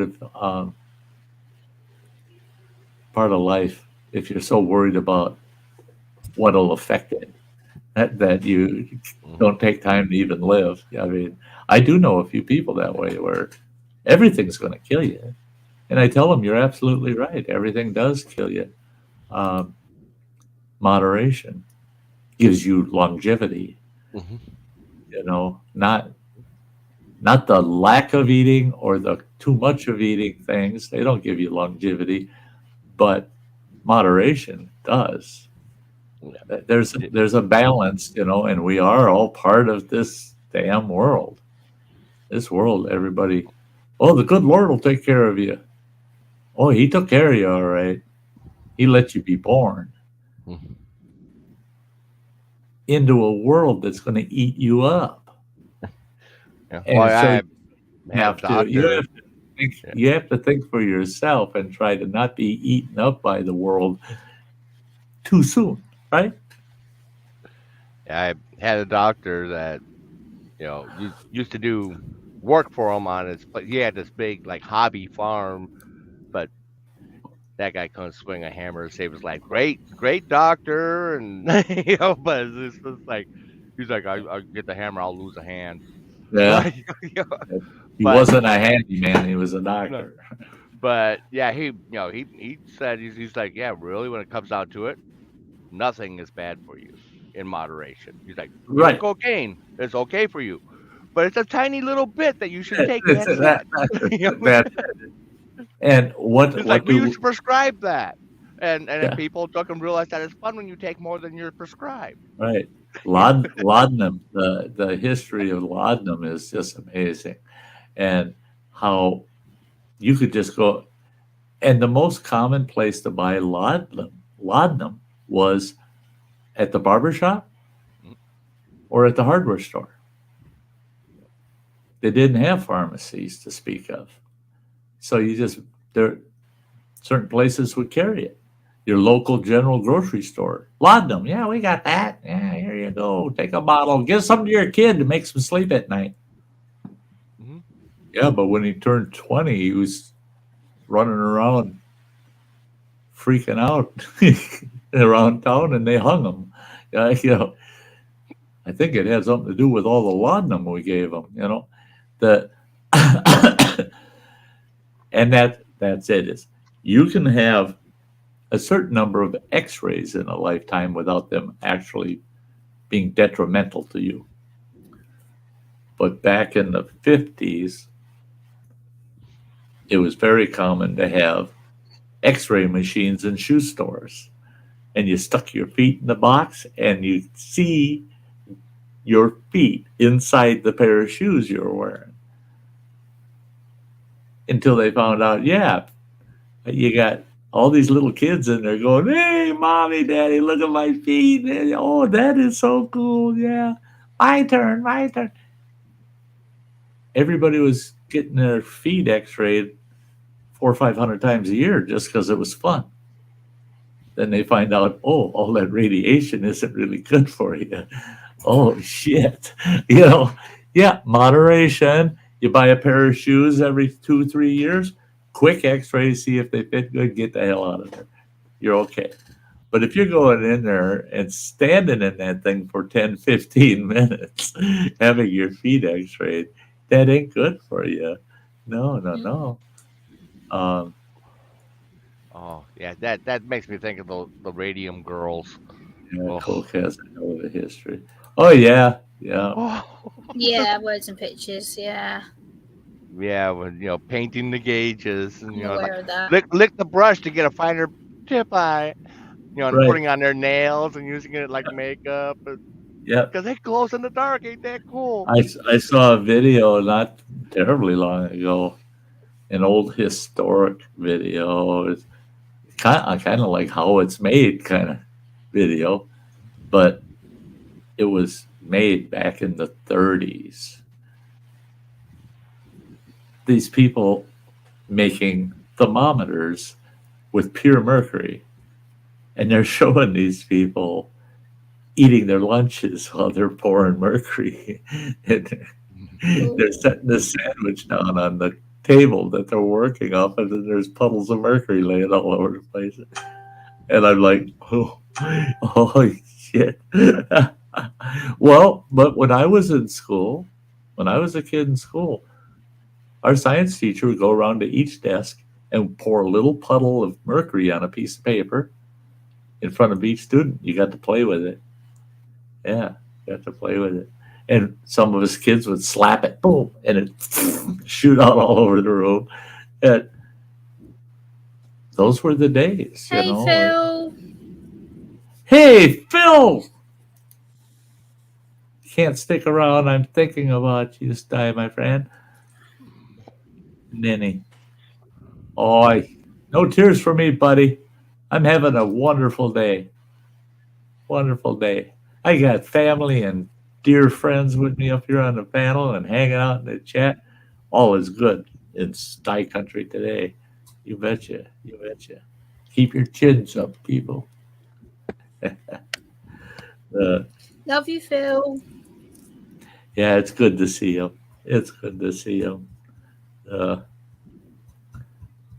Yeah, he would have probably had him and I would have had some good conversations if he was hanging out for me last week.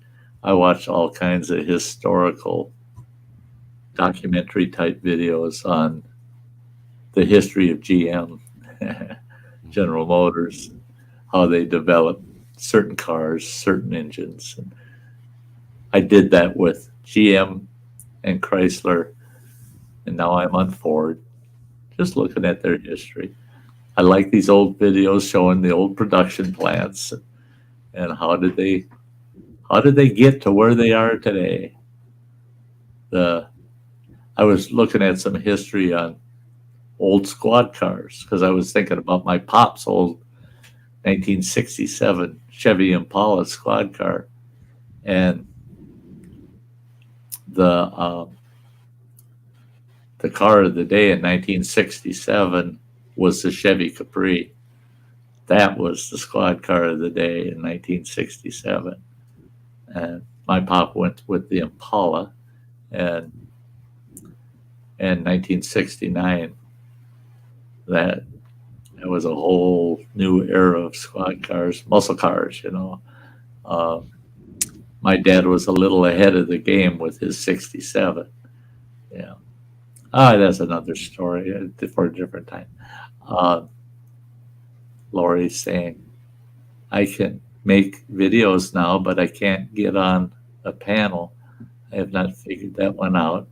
That is still with my iPod Pro, Apple iPod Pro. Yeah, working stuff out. That's Running Water. He had his days with StreamYard and his phone. This son of a bitch. And I still have problems on the phone. You know, I had to go he to finally, the laptop.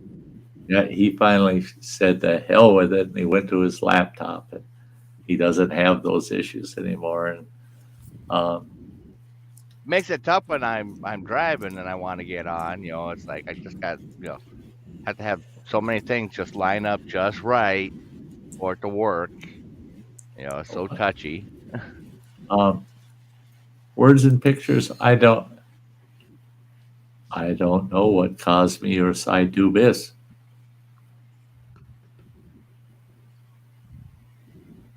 I have no idea what that is.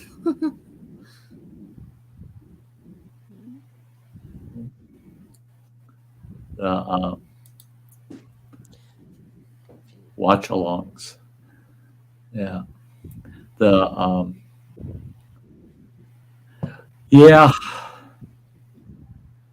got. Yeah, I think that's like the Cosme. Isn't that one of the watch togethers? You know, I think some reactors use it. Yeah, for like doing watch parties and that, you know. Yeah. Or you have interaction while you're watching. No, I don't. Yeah.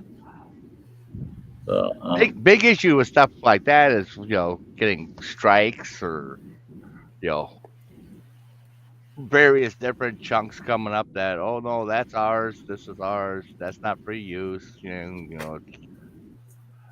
That's the biggest issue with any sort of reaction or Yeah, streaming other people's media. yeah. Is Gets a just little tricky. get it through the the guards. Yeah. One thing I noticed, I'm watching these. I watched last night. I watched. There's an international hot rod association rally over in Minneapolis every year, and I watched last summer's last night. A guy that went through the whole show. Um, I used to go to that show back in the '70s, and I caught it. I go, wow, that's just this last summer. I got to watch that. Well, times have changed, man. Cars that we drove that were new to that show in my day are the cars that are in the show today. Boy, did that make me feel freaking old. I'm going, are you kidding me? My buddy bought that car brand new and we rode in that to that show. I couldn't believe it. And all the cars we saw back in the day that were in those shows, a small handful of those style hot rods. There are very few of them. Very few of them. It's all the newer stuff. What's really big is the Chevy Chevelle. Holy shit, the SS. Everybody owns one. I thought if I was going to buy myself a muscle car, I wouldn't mind it. SS, Chevy SS. After watching that show last night, I'm going, I don't want an SS. I get lost in the crowd. Everybody's got one. There were hundreds of them. Hundreds of them. Now you gotta take something that's out of the mainstream. Rod that out. Something that's really unique, The,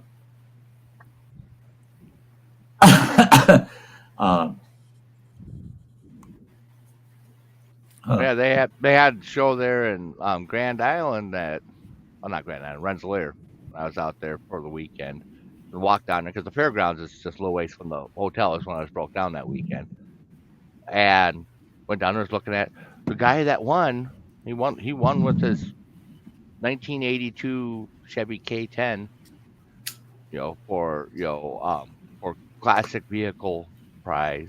See, that's what it was like. No, that was the beaters that we were running around out on the res. I got to constantly remind myself that they classify classic now as 25 years or older. If it's 25 years old or older, it can fit into a classic category.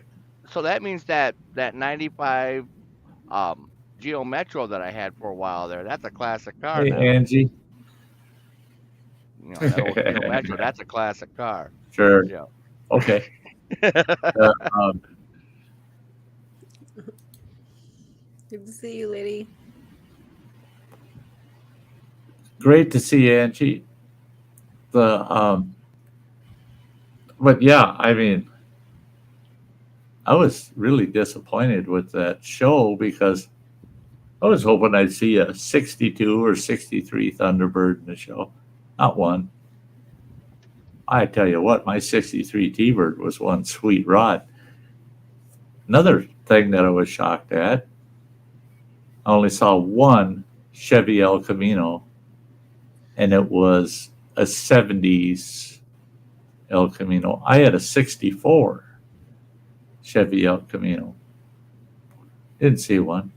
So I did a Google search on 64 El Caminos, and there's a lot of YouTube's got a lot of clips on guys with 64s, but they're not showing up at the shows anymore.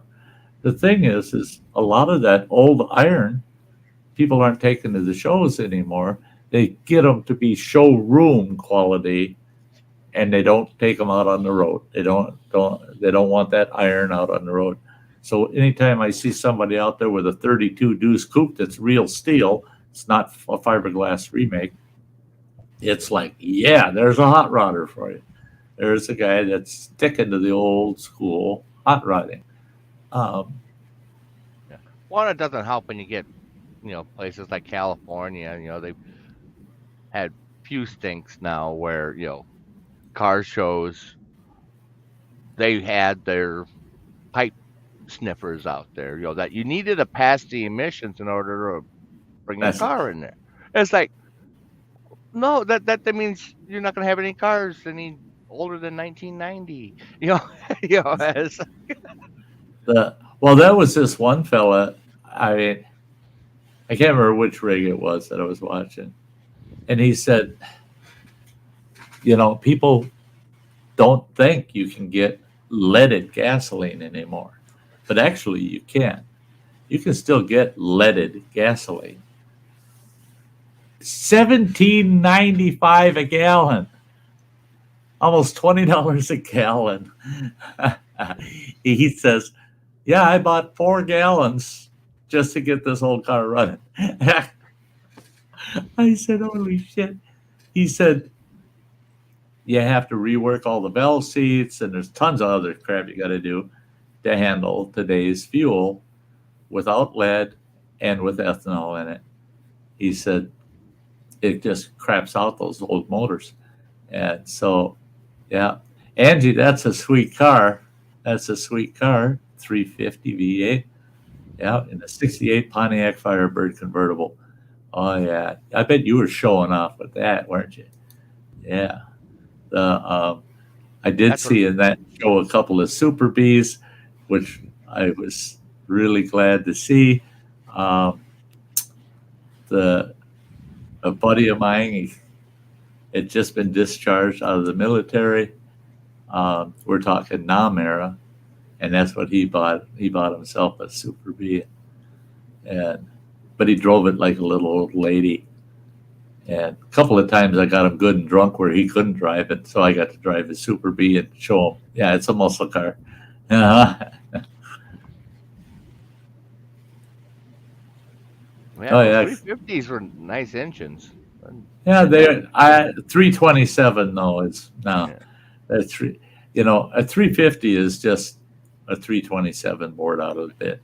It's but this 327 was actually the preferred powerhouse.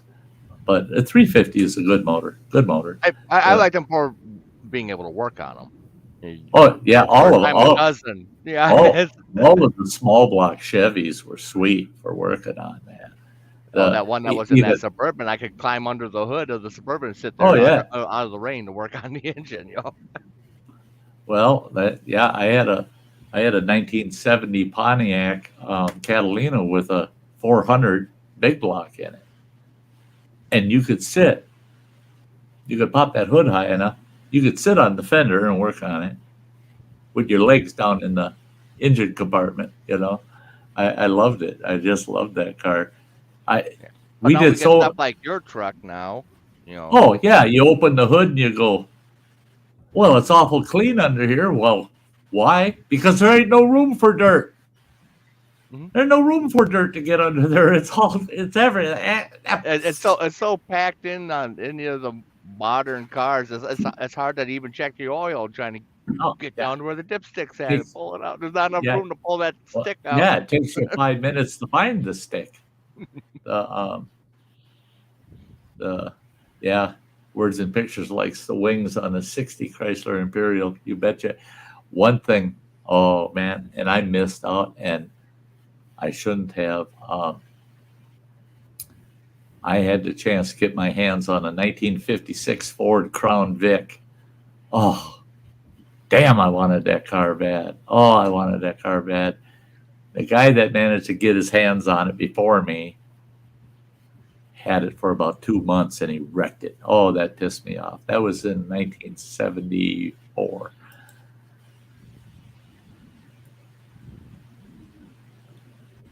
$1970 Pontiac, no effing way.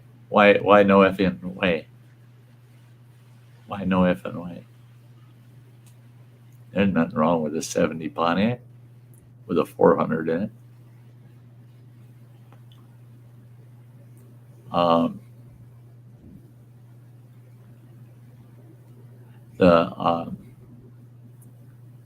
1970 Pontiac Catalina with a Oh, that's a beautiful car. I love that car. He says another one that yeah, I had one.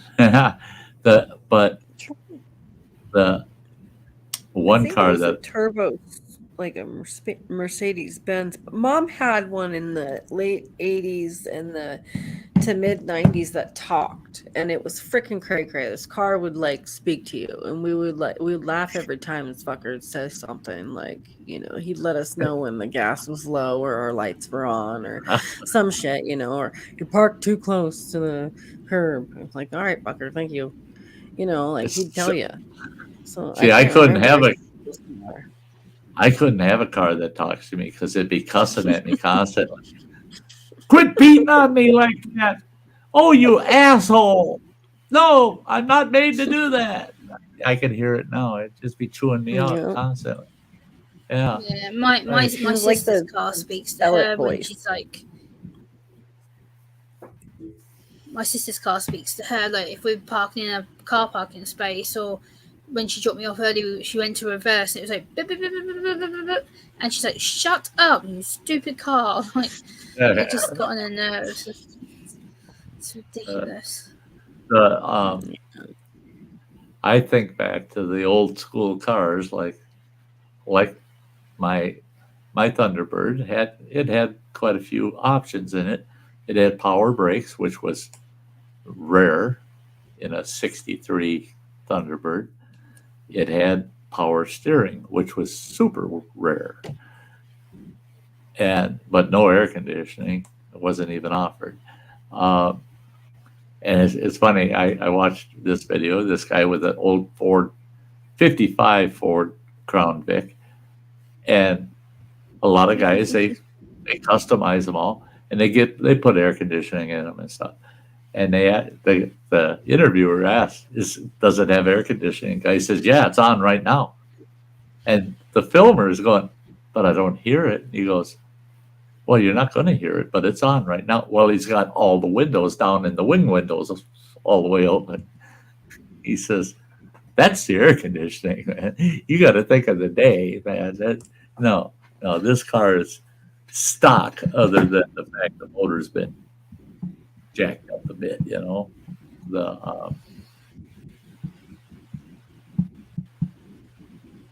yeah, Pontiac Trans Ams were sweet. They were sweet. Yeah, they were. I loved the 75s. Yeah. I had a 88 piece of junk. 88 Firebird. It had T-tops. I had fun in it. Just didn't have the guts I wanted it to have because it had a V6 in it. It was still pretty snappy, but it just didn't have the guts I wanted. I wanted a V8 in that bugger, but it couldn't handle a V8, even with the V6 in it. Unibody. I want a car that's body on frame. I don't want any unibody vehicles. It's got to have a full frame under it. Otherwise, I don't have it. I don't own it. My King Ranch, Ford King Ranch truck is full frame, front to back. Boy, you hook up to those hitch points in the front of it to tow it out of a ditch, you'll tear the drive line out from under it before you do anything to the frame because it goes all the way to the rear bumper. I mean, it's full length, full frame. Show up on the dash. Plano Chuck says, my truck has a coffee cup show up on the dash telling me it's time to take a break when I swerve too much. Good thing I don't drink anymore. Yeah.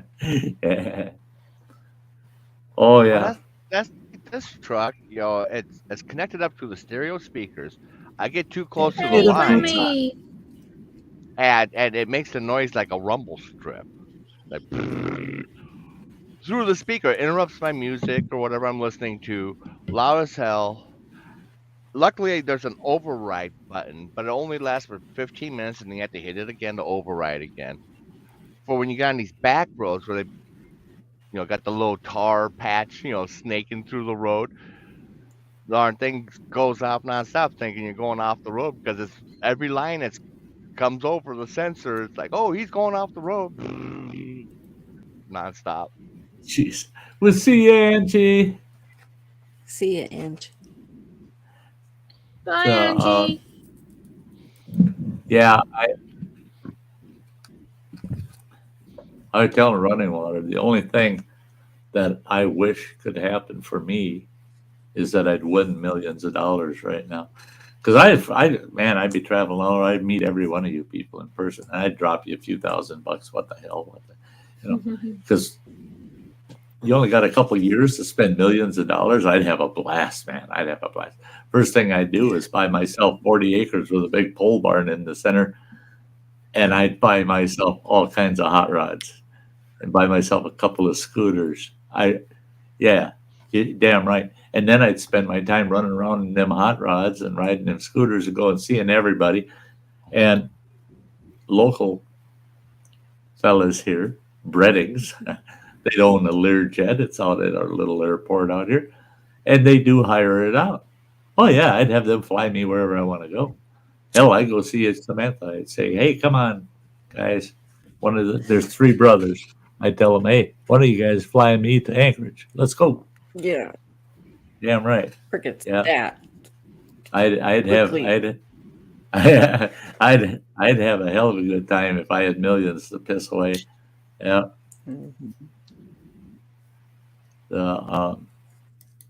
She said, what did you just say? You're finally going to pay me My my dad check? used to be a Hey, Mr. Fulton, good to see you. How's it going, Chris? Yeah, he wants his mod used to be a check. hot rod driver. Yeah. Well, she said you better get that mod check in your 401k before Sty checks out, because everything goes into default after that.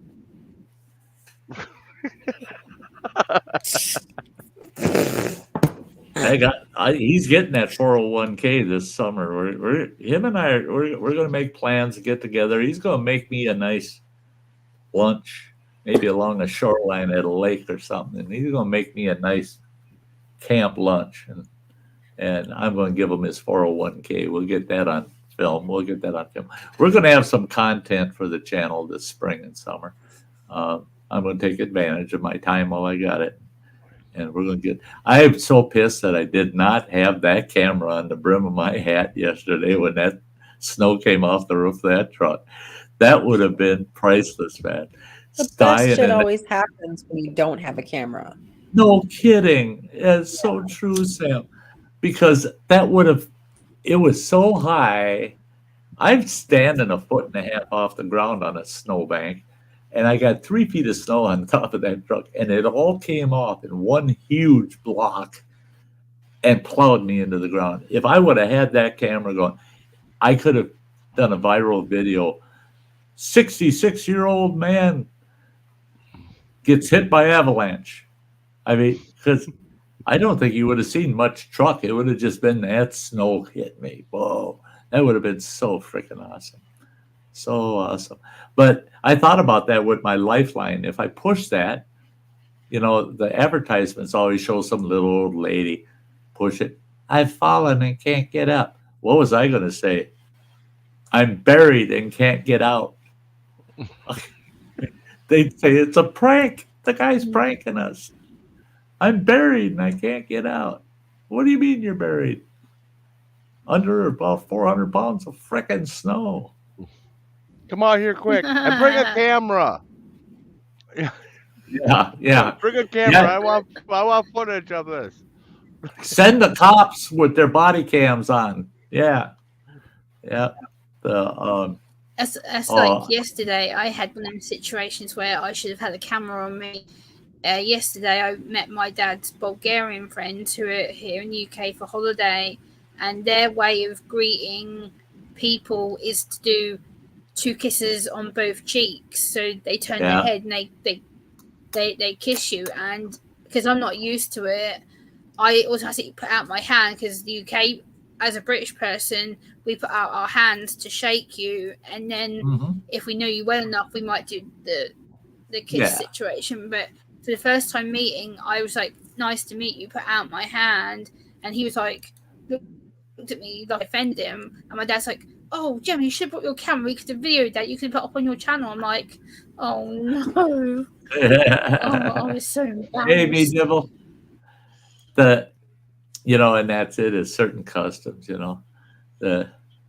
these guys that kiss guys, when they greet each other, it's like, hey, you ain't going, no suck face with you, buddy, So, but you just want to get, I didn't know it was you just good. want to stick your nose in my beard. I know what you're up to. No, hey, get away from me.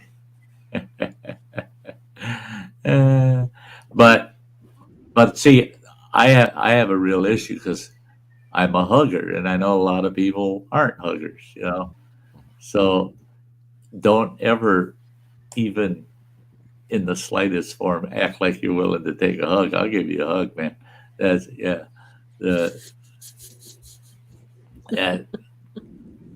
hugs are good, man. Hugs are good. I had a doctor's appointment last Thursday, and my doc, she tries to be so professional, but she's so down home, and she's cool about everything. I bet you I got 6 or 8 hugs from her during that appointment because she didn't know my diagnosis yet. She hadn't gotten the word yet from the cancer center. And so once she heard, she was just like, oh, no, And out in the lobby, she's hugging on me, and I'm patting her on the shoulder. It's all right. Don't sweat it, And she was more upset than I even got, over the news. But I told her, I said, we're going to see each other every 3 months for the next 2 years. So we got 8 more visits, So this isn't goodbye. This is, until the next time, And all of a sudden it's going through the whole freaking lobby of this clinic, and the staff at the front desk got the word of what was going on, and they kind of broke HIPAA and said to one of the patients that he's been diagnosed with terminal cancer. Damn people. All of a sudden everybody, all saying, I'm the only one fucking happy in the room. And it's like, no, wait a minute. There's something ass backwards about this. Everybody in this room is all bummed out and sad. I was just glad I got to see my doc again, I've known her for 18 years. So, yeah, that's the one thing I am battling with on a daily basis is how down other people get about it. You leave a quite an impression on people, though, Sty, and I think that's what's hard for a lot of us. You've made quite an impact on a lot of us, and that I'm sure that goes for the people there. So, yeah, I can really. I understand, but I also wish they could realize that my greatest enjoyment is when they're upbeat. Yeah. Because when the people around me are upbeat, it makes me feel upbeat. Makes me feel, it gives you more hope and purpose, to have people around you. Yeah. To say, hey, why should I treat you differently today than I did before I heard that news? You shouldn't, because I loved you. I loved you before I got the news. Yes. And I don't love people more. I don't love them less. So some things, there's, what the heck? What's he said? if you're out in the snow being a Daredevil. Daredevil, I think, is what he meant. Yeah. there's no guarantee you'll make 2 years. Well, that's true too. And that's why my doctor said, you don't need to see a cardiologist. And I said, oh, I'm so glad to hear that shit. I hate the cardiologist. They want to do ultrasounds and shit all the time. And I don't need that shit. I haven't had a single heart symptom ever since they fixed my heart. Well, she goes, plus, and she said what my cancer doctor said. She said, really, Sty, knowing you as well as I do, if you had a heart attack and died from it, for you it'd be a blessing. Oh, You got that right, babe. You got that right. Quick and sweet, done. No misery. Oh, yeah, yeah. Just like falling off a waterfall, man. We don't know what this summer's going to bring. Old Sty might be out there and go, wow, shit, this is the last video. Running water, make sure to do a good edit. Bye. But I'll have a smile on my face, man. I'll have a smile on my face. Yeah, you get that footage. I'm making shorts. It's going on TikTok. Yeah. Yeah, you might as well. It could be a cash cow for you, buddy. It could really be a cash cow for you. I got a lot of projects. When that day comes and you get into my system here and you start looking at all the files and the history and shit I saved, you'll go, oh boy, maybe I can work with a lot of this shit. You betcha that's part of your inheritance, bud. That's it. Though we might want to get that on paper so the other kids don't try taking it. Hey, come on. You can give them, let's see, there's 4 of you. If you take, what I was looking at is I would take, be happy to share profitability, but I don't trust any of them to actually do any good with it. With the raw material. Oh, with the product, with the material. Yeah. The profits. No, I totally understand that.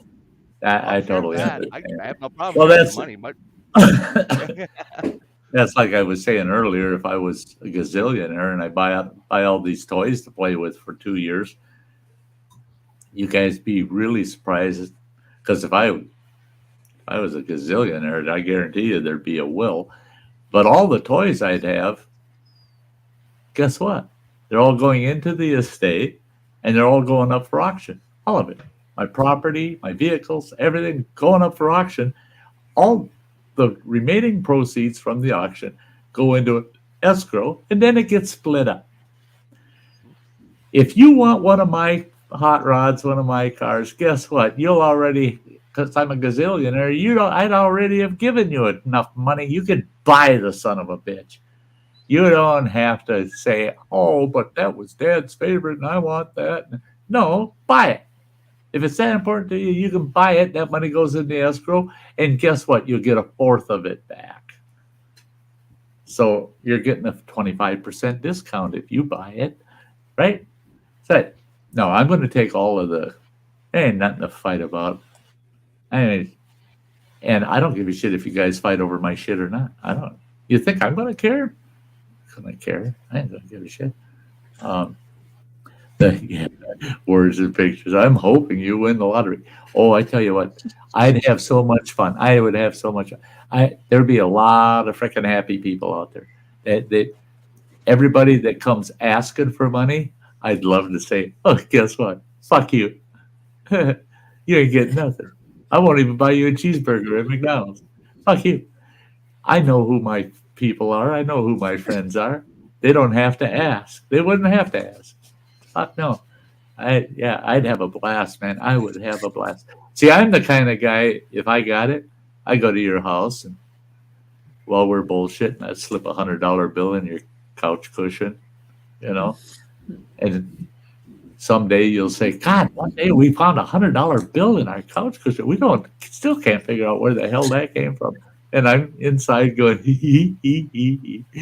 Yeah. And if you're someone I don't like, you might find something else in your couch cushion. Yeah. For some reason, I didn't dirty my Depends today. Well, they were in the other room fetching a cup of coffee. I took care of that problem and then flipped the cushion over. Hey, JCT.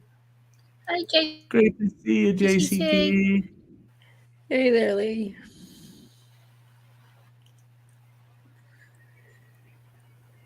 Yeah, that's Yeah, me, Dibble. That's it. And that's it. I am so glad. I am so glad that my health team has told me no more preventative stuff. No sense in it. No sense in it. The Hey, Matt J. The Of course, Matt. Of course. Only the best show up at the Sty Shack, you know. Yeah. Look at where Yeah, you I, ended up. yeah, I imagine about the only thing you really would need to watch is the sugar, just so you don't end up with the whole Right. paralysis, But mobility situation. guess what? And they showed me they showed me what the outcomes are going to be as far as my diabetes goes. I take 18 units of my insulin in the morning, 18 units at night, right? Mhm. My blood sugars run between 100 and 400. Last week I had two readings that were pushing 400. I don't even feel highs. I don't even feel. Right now, I test my blood 4 times a day. As long as I don't exceed 500, leave the insulin where it's at. If I drop below 100, reduce my insulin. I still got to watch that I don't go over the 5, but reduce the insulin to keep myself at 100 plus all the time. They said we will not sit back and watch you go through another diabetic coma and the pain you went through. They said we'd rather have you have a higher blood sugar and feel good than have any possibility of Crash. a crash again. And I said, yes, love it. Yeah, that and that's right now. I hope people can take time to think it through before they derive an opinion on it. But this is where I am at. I feel like I'm living more dying than I did when I was healthy. that's a good question. Words and pictures. What's that? He's wondering if you got merch. Oh, yeah. Actually, I'll put it on the banner under the screen here. If I can find it in my list here. Hey, Adam. Hey, Adam.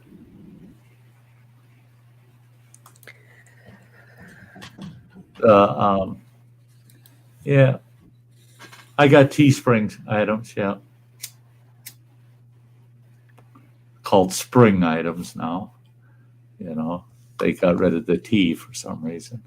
They just call it spring now.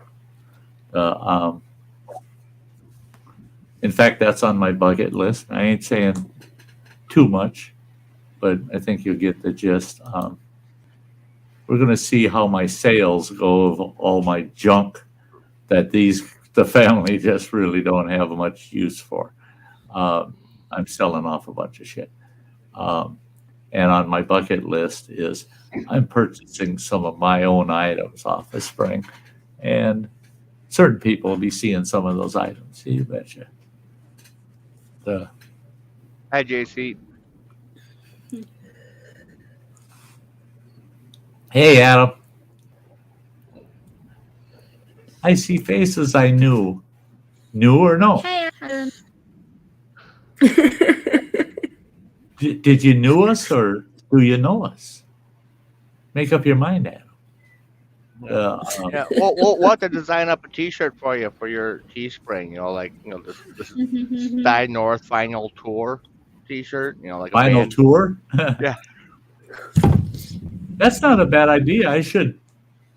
I need a hoodie and a T-shirt that says Sty North Final Tour on it.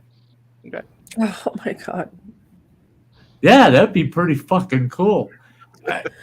You know, Yeah. Well, like I the can idea. get started on some designs for you. and then along the bottom, it could be along the bottom or curved around the top of it. Just put "Cancer sucks" or "Fuck cancer" or something Fuck on cancer. Yeah, I like that better. it. Yeah. Well, and, Yeah. and a lot of times on like the band T-shirts, Yeah, I usually like they have that. the tour dates. We can take and have like the years and all the different places you've been. Like a highlight of Sty's tour on there. There ain't enough shirt. I plan on. I'm not kidding, man.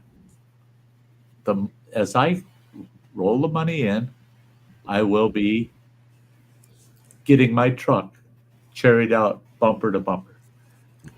I wake up in the morning, I get a wild hair up my ass. I'm on the road, man. Hey, look at this guy. Look at this guy. Hey, Mike. How you doing, man? There, look at that guy. Are we on? Is this thing on? Are we?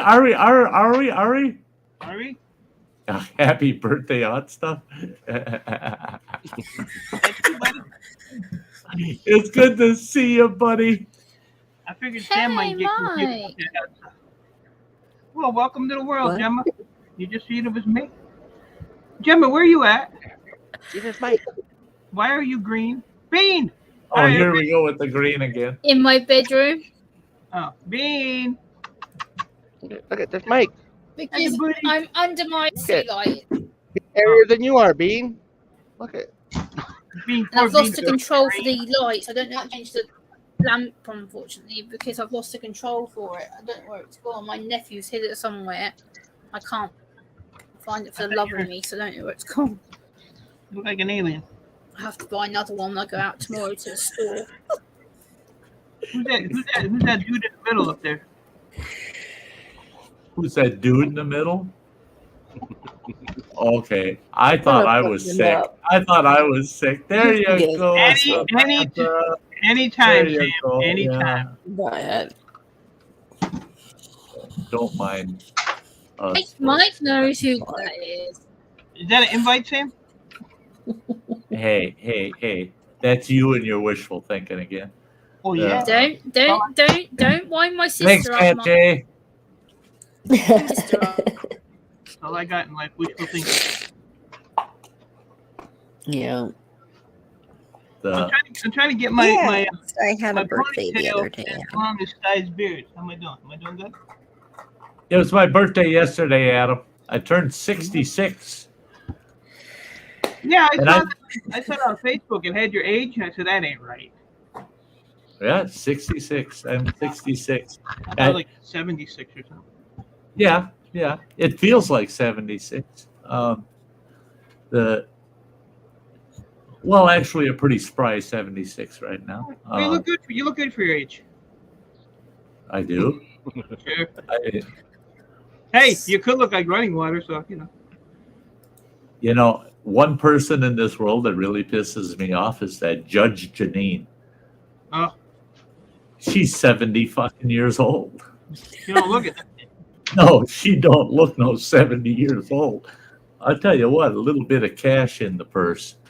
Yeah, that might help a little. I mean, but if they were to do plastic surgery to get me looking what she looks, her age-wise, oh shit, I'd have to win the lotto. That's for goddamn sure. And I don't even think Thanks, I'd live Adam. long enough for them to do all that kind of repair. I mean, that's As long as it doesn't get botched up, you end up looking like Madonna. There you go. oh gee. She's looking Or- like Jigsaw from the Saw movies now. Yeah, she looks What? rough. Okay. I'd end up looking like Michael Jackson when he was 14.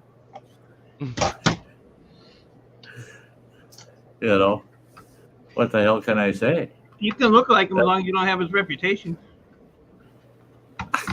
Words and pictures, goofball. 50 Oh. pounds out the door. Look at that. Wow. Wow, pictures, thank Wow, my lord. Oh my Yeah, that goes right in the bucket list, man. I owe you some content on the channel for that, brother. Get a lot of Whoa. cake for that. No shit. Oh yeah, yeah. Sty likes cake. He likes chocolate Nice. cake. Well, you like cake? You like you get one of those ice cream cakes from Dairy Queen. There you go.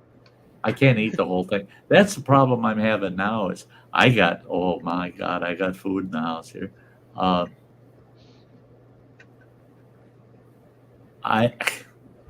I look at the food I've got and I'm going, I need to fix that. But what am I going to do with all the fucking leftovers? I'll be eating it for 3 weeks. Everything I got makes such huge batches of food that, and if we had a floor freezer, I wouldn't sweat it so much because then running water would have food for the next year. See, but I got to be careful what the hell I decide to fix. You know, I'll have to take care of that in the next visit. Get a floor freezer. I got to get the back porch empty. That's happening this week. That's son of a bitch. Running water, you wouldn't believe. Walk into the back porch, and you can make a beeline right to the back door and get out. No problem. You can take a left, and just as wide as the dryer, that space is open to use the dryer. On top of the dryer, to the ceiling, and the rest of the room to the ceiling are our empty boxes. I got to break all them bastards down. I know it's going to take me at least an hour or two just breaking boxes down. I still got some here in the front room that got to be broke down too. You know how you fix that? You tell your son to quit buying shit. He said no. It doesn't do any good.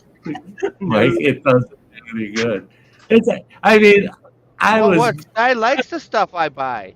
Yeah, you're never home to play with it though. See the thing. He plays with it.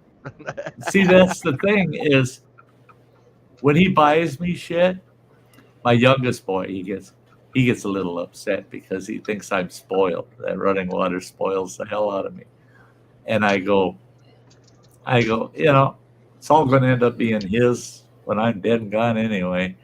And he goes, what does he need 2 of these for, or 2 of those for, or 2 of those for? I said, just think of the fucking auction or garage sale this boy could have when he decides to retire. Jesus Christ, he could end up with $25,000-$30,000 worth of sales in a yard sale, for Christ's sakes, selling all of his duplicates because he buys his old man the duplicate. So when he's home, the 2 of us can do the same thing at the same time because we both got it. It's like with the PlayStations.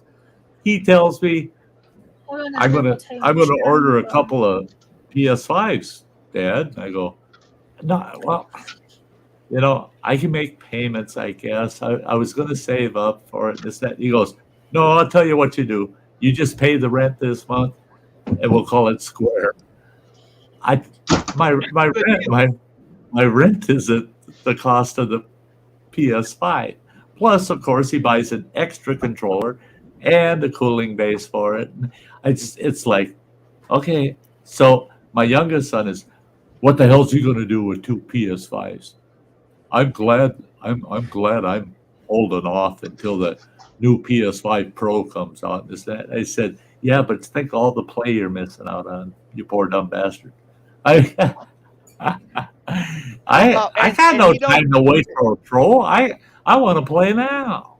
And if running water doesn't buy it, he don't get it. You know, like the setup we've got. You know, it's like, yeah, your studio is going to stay the same. That's going to be the live streaming YouTube studio.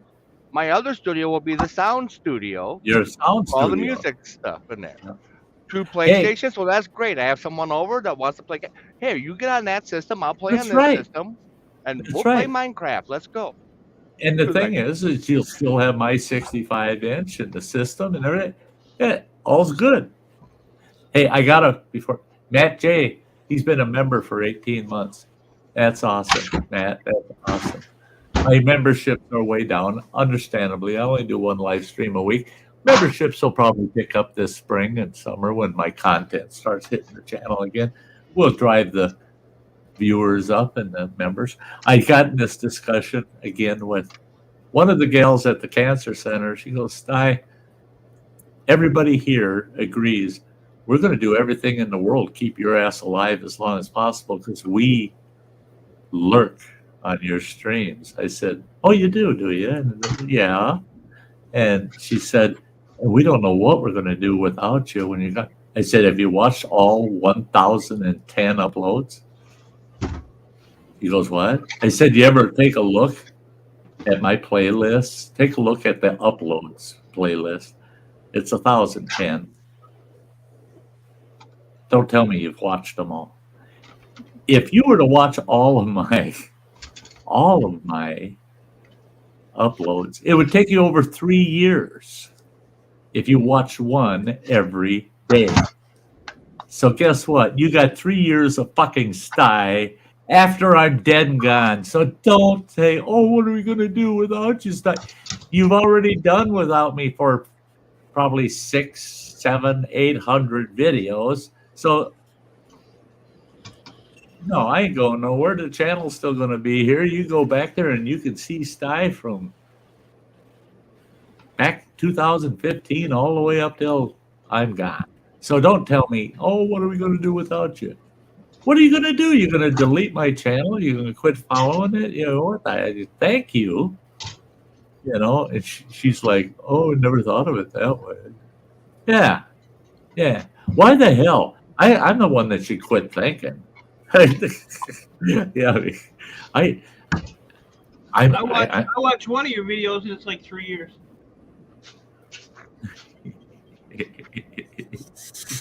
There you go. Well, that's like I think I've watched nearly every stream you've done, Mike, since I met you. But some of them I've only watched 10 minutes. Yeah, I haven't even watched them all.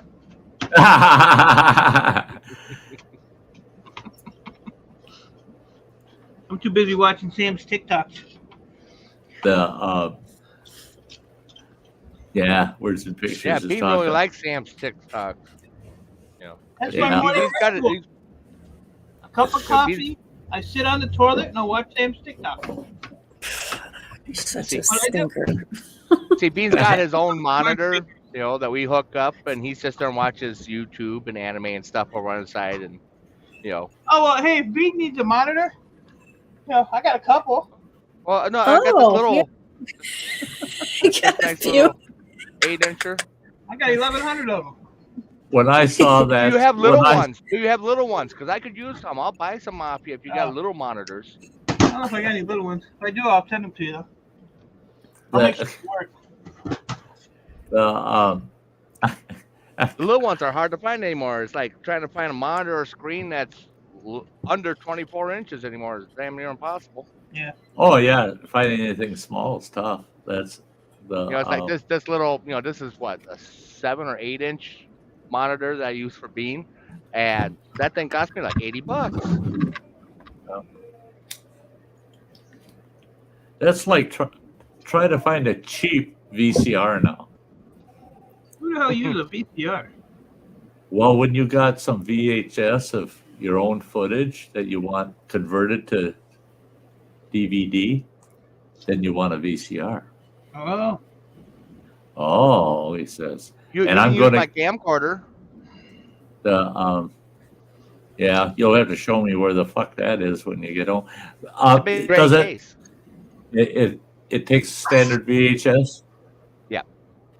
I just got to find my cartridge or else buy one off of eBay because I got the small betas that you plug into the full size cartridge, then you put it in the VHS.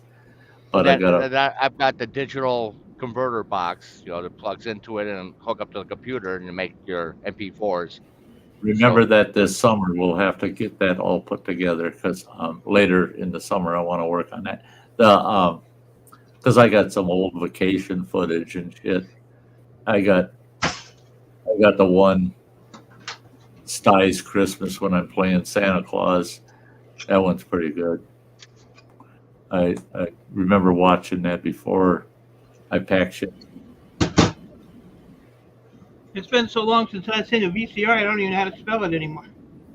Don't even know VHS. Yeah. VCR. Well, Yeah, I had VHS for years. Yeah. Oh my gosh. I still have a bunch of Disney movies on VHS. Tons of them. now I don't know. That's going to age me again, but Me too. Mike I've got some. over Mike here. might remember, but I don't know if Running Water remembers. But I used to have a Laserdisc player and a bunch of Laserdisc movies. Oh, wow. They're on the big square laser discs.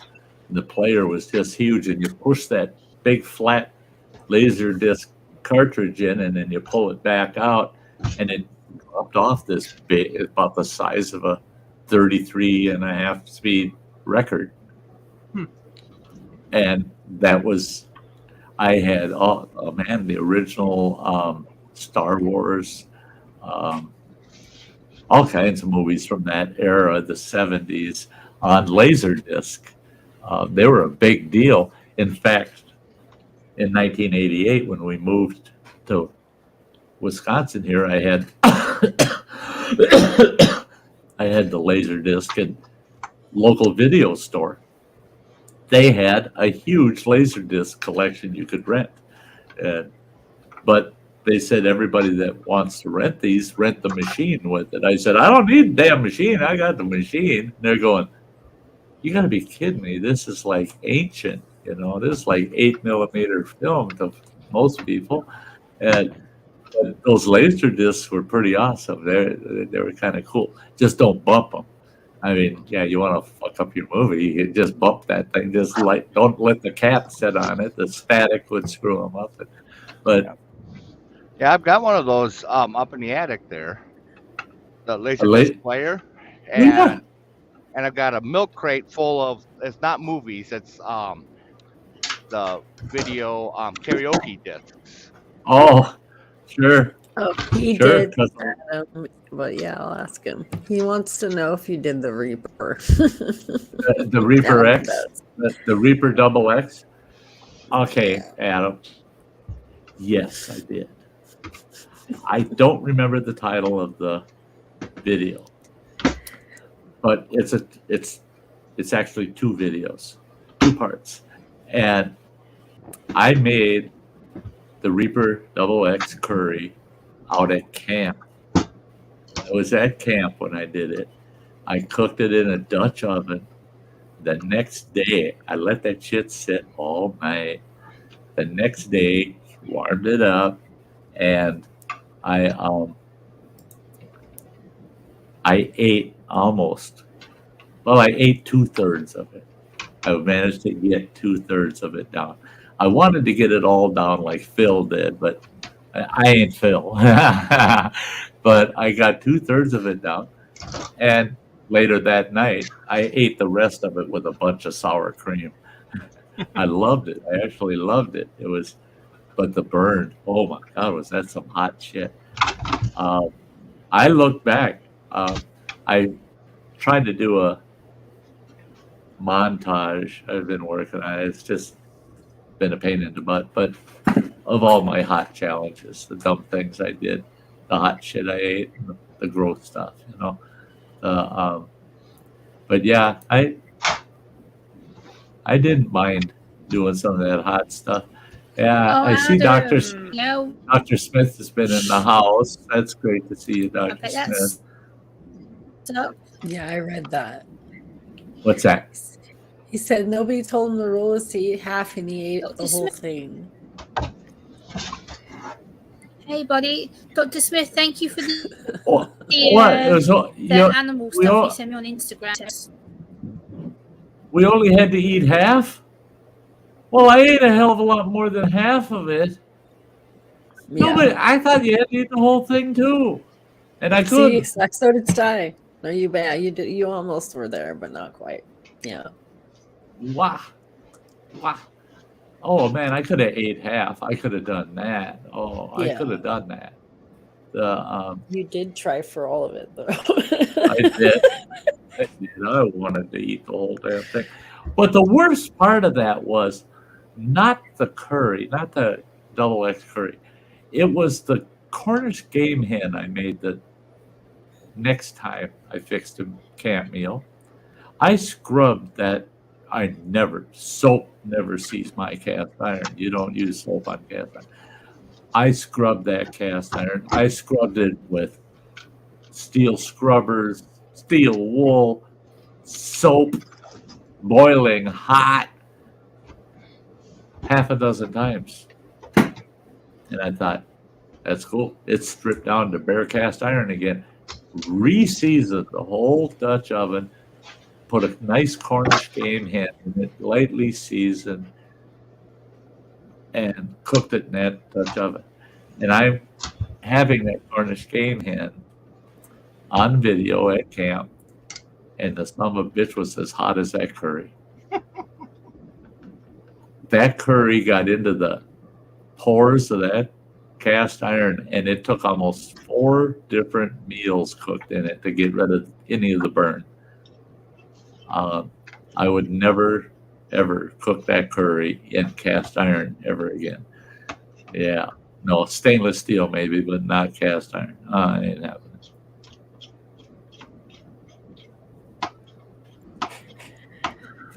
Hi, Sam. So, hello. You know how Colin collects those Mario plushies? And he couldn't find Princess Peach, so he found a how-to video on YouTube, and he made me sew him one. Oh, cool. Oh, cool. I made this plushie myself. That is so cool. I was so proud. She's so Yes, cute. girl. That is. Here, hold it up there. I got to make it full screen because that But the is so stitching's cool. awful because I really didn't have very many colors. So it's really dark That is on the cool. arms and stuff. But it's cute. That is. Little pink lips. There you go. But yeah. That's Princess awesome. Peach. Fucking took me 2 days, but yeah. Oh, that is sweet. That is so awesome. And Hey, then- running water. This goes back to when you were a kid. Remember when your mother crocheted a St. Bernard for you guys? Mm-hmm. Now, that was pretty cool. The day she was done with it, this big, fat, crocheted St. Bernard. And it was big. It was big. We thought the kids are going to love that. Well, she didn't do a tight enough crochet. That son of a bitch ended up being about a 6-foot long wiener dog. It just kept stretching and stretching and stretching. And if we would have kept stuffing it to keep it St. Bernard size, that son of a bitch wouldn't have fit in the house. I mean, it got so damn long. It was like a huge body pillow dog with these short ass legs and a big head and this big, long, stretched out wiener dog body. I laughed so hard. She was so proud of it. And yeah, I told her, I said, I think you took on a little too much for one of your first crocheting projects. It's hard. It's hard at first, for sure. Hey, when I was a kid, I wish my mother was alive. I'd drag her butt up here so that she could tell the story from her perspective. But I ended up kind of spotlighted for a couple of years when I was in school because I used to crochet rugs. Can you picture some guy sitting here with big old crocheting needle, crocheting rugs? Yeah. Yeah. We would take any clothes that had seen their better days, and my mother and I would cut them suckers into strips, all those clothes into strips. Then you sew all those strips together, and you'd end up with huge balls of those strips that you would cut, and they're only about maybe 1/2 to 3/4 of an inch wide. And you end up with these big balls of those strips of all these mixed fabrics and colors and the like, and I would sit there and I'd crochet rugs in the evenings while we're watching TV. And my dad would sit there and just shake his head. He goes, "Yeah, kid's going to be a rug weaver." I mean, what the hell? Yeah. But I made this huge, it was 10 foot around, a 10-foot diameter, round crocheted rug. And I donated it to the school for the band to auction off to help the band out. And the school just went ballistic over it. They want to know, we want to know the lady that made that. Oh. No, he made it. No lady made it. He made it.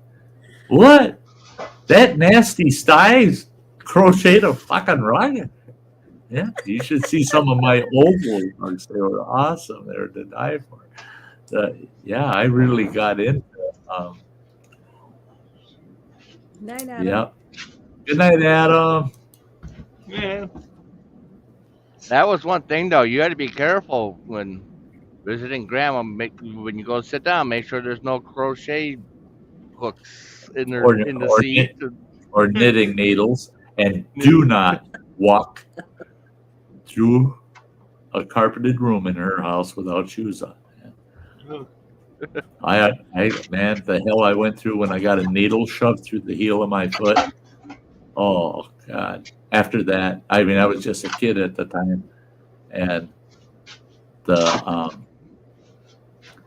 nightmare, that needle went in my heel and it hit the bone and it broke into 3 pieces. And my whole family, my 3 siblings and my mother, pinned me to the dining room table while my dad used a pocket knife to try to cut that needle out of my foot. He got 1 piece out. That was it. So they take me to the doctor the next day, and the doctor deadens my foot. 1 little incision goes in there with a tweezer. It goes clink, clink. You sure there's only 2 pieces? And he's looking at him, and my dad pulled out the 3rd piece, said, "Yep, that's the whole needle. We're all done. Put a stitch in it, a Band-Aid, and you're on it." Oh, yeah? I went through an hour and a half of them trying to do home surgery on my ass on the dining room table. And it took you 10 minutes, and it's all done and over. No, that ain't right. And it's all because my mother and her damn neat sewing all the time and dropping a needle in that carpet. She had an old Singer sewing machine, an old pedal type. Well, those needles in those things are, I mean, it's like they're carbide steel, carbon steel. They're just nasty needles, man. They're heavy. I don't know how many times as a kid she'd get one run right through her finger, stuck right in the damn bone, right in the bone. It wouldn't wiggle. It was stabbed into the bone. And she'd go around all day with that needle sticking out of her damn thumb or her finger, waiting for my dad to get home. And then my dad would take a pair of pliers, and he had this thin piece of birch wood that he had a hole in it. He'd put that over the needle onto the finger and take them pliers and go and pull it out. What the hell's wrong with people? I mean, yeah. Thank God for certain modern medicines. I'm telling you, because it was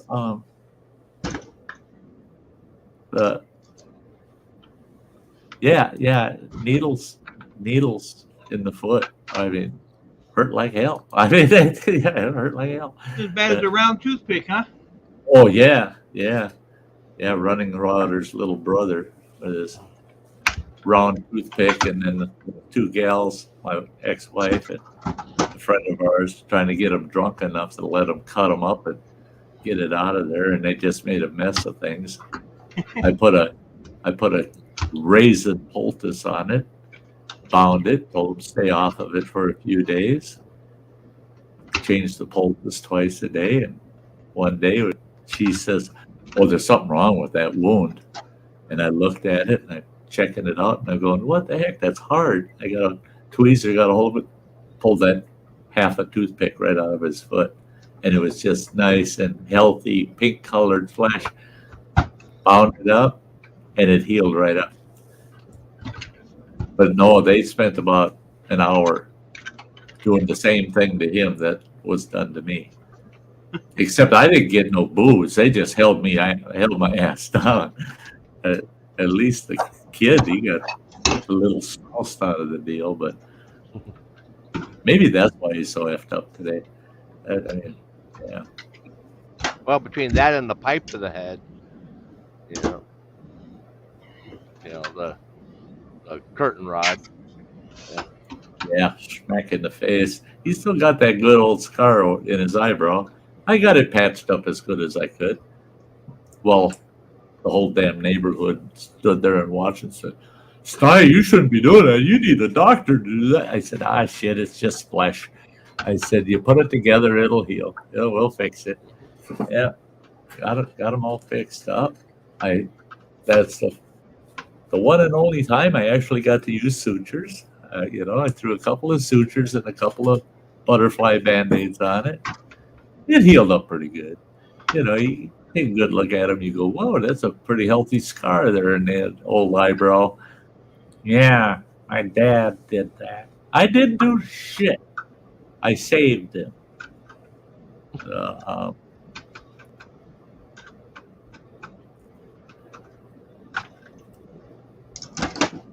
Dr. Sty. Yeah.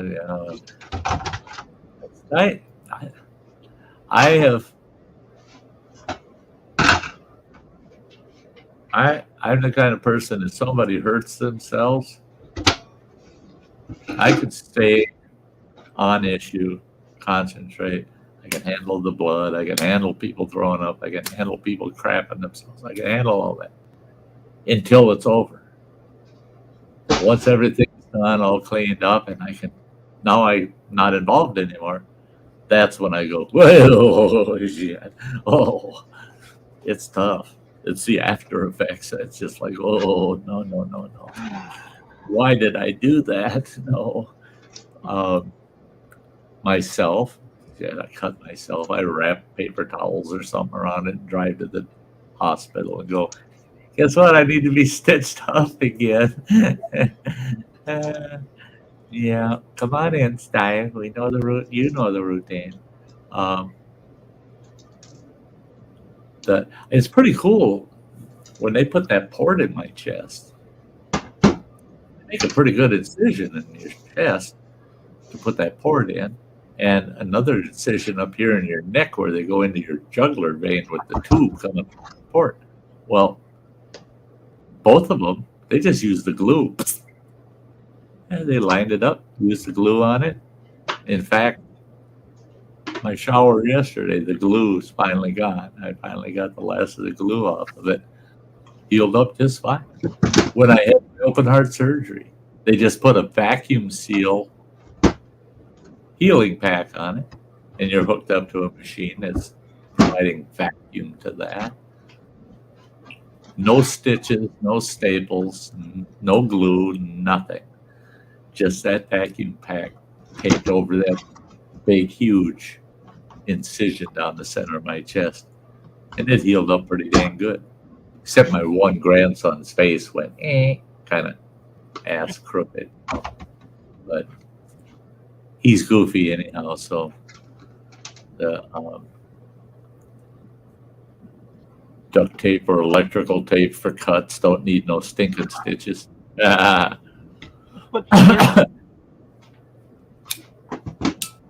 some wounds, it's not the stitches as much as getting it properly irrigated and cleaned out so you don't get infections.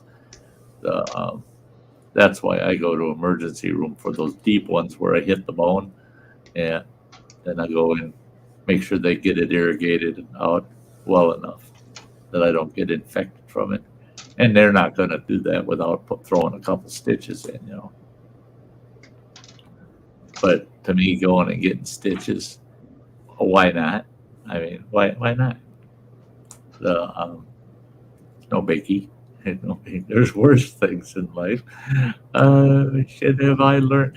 I don't know why. I'm just cursed with. If a doctor can fuck you up with something, let's try it on Sty. Yeah, let's see if Sty can handle it. Quit using me as your damn guinea pig, you sons of bitches. No, no, no, no. Oh, I found out last week. That was sad. So I'm in there Monday to get my chemotherapy. And I see this gal in the waiting room. And God, she looked familiar as heck. And the guy that came in with her sat down next to me. And she went to the registration desk to get checked in. And he says hi to me. And the minute I heard his voice, I told him, I said, I know you. And we got talking. Yeah, we know each other. But it's been 15 years since we've seen each other. And I said, that's your wife, Mutzi. And he goes, well, yeah. And I go, oh, she looks different. And he goes, it's been 15 years. I said, wow. I said, that's insane. Mutzi worked for me for 6 years. She was working with me for 6 years. And I said, well, what is she doing here, if I can ask? And he goes, now this will freak you out. He said, she's got esophageal cancer, right where the esophagus joins the stomach. My heart almost stopped. I was just like, oh, fuck. And he says, it's about 3/4 of the way around her esophagus. It's quite a large tumor. And she's going through the radiation and chemotherapy right now. And he said she's got to go through that. And I cut him off and I go, she's got to go through that for 5 weeks. Then she's going to take a month off and they're going to send her to the Mayo Clinic, aren't they, to have it surgically removed. He goes, how do you know? I said, that's what I was here for. And right there in the waiting room, I don't know if anybody else in the waiting room noticed or not, because I was wearing a zip-up hoodie with no shirt under it. I unzipped that sucker and turned to him and opened it. I said, that's what they're going to do to her. And I zipped it back up. The look on his face. He said, oh my God. He said, that is terrible. I said, she's got a terrible experience ahead of her. Terrible. I'm not going to kid you, man. What she's got coming is not going to be pretty. And I told him, I said, can you do me a big favor? Don't tell her what I just told you. And he goes, but she's going to want to know why you're in here. And I told him pretty much so the truth. And that was, tell her I've got terminal liver cancer. Because that's what I'm there for right now. So I don't know what else I could do. I'm not about to tell her what she's going to have to face and go through, because God willing, she'll come through it. You know, I thought I had, and the doctors even thought I was coming through it. You know, but the cancer had moved to the liver. But in her case, they might get it. They might get it all out of her. So the last thing I want her to do is opt not to go through it. I don't like thinking of what I know she's going to go through, but I'd also like to see her get a few more years too. She's 2 years younger than I am, and I feel bad for her. She's one of those that went through a lot of hard times in her life. One of the hardest times was with her brother Stephen Armagost. Was, I can't remember what his rank was, but he went down with Edmund Fitzgerald. And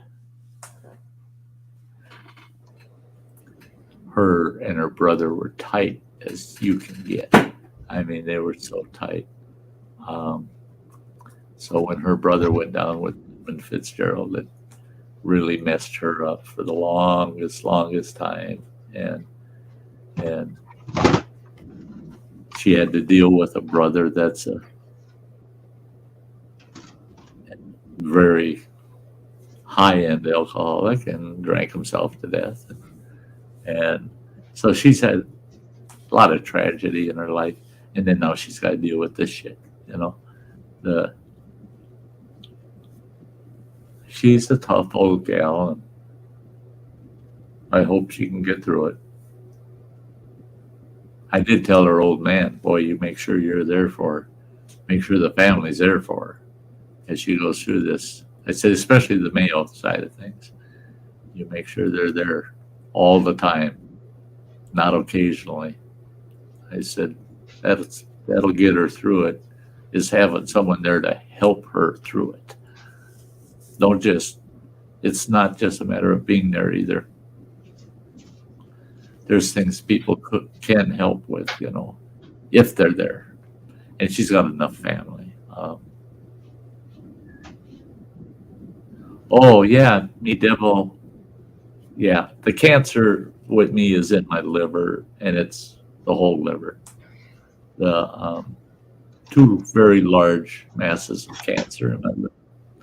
Non-operable. They can't do anything about it. All they can do is retard it, try to keep it slowed down. And there you go, words and pictures. You're absolutely right. And be happy. Sad faces are the worst. That's it. That's it.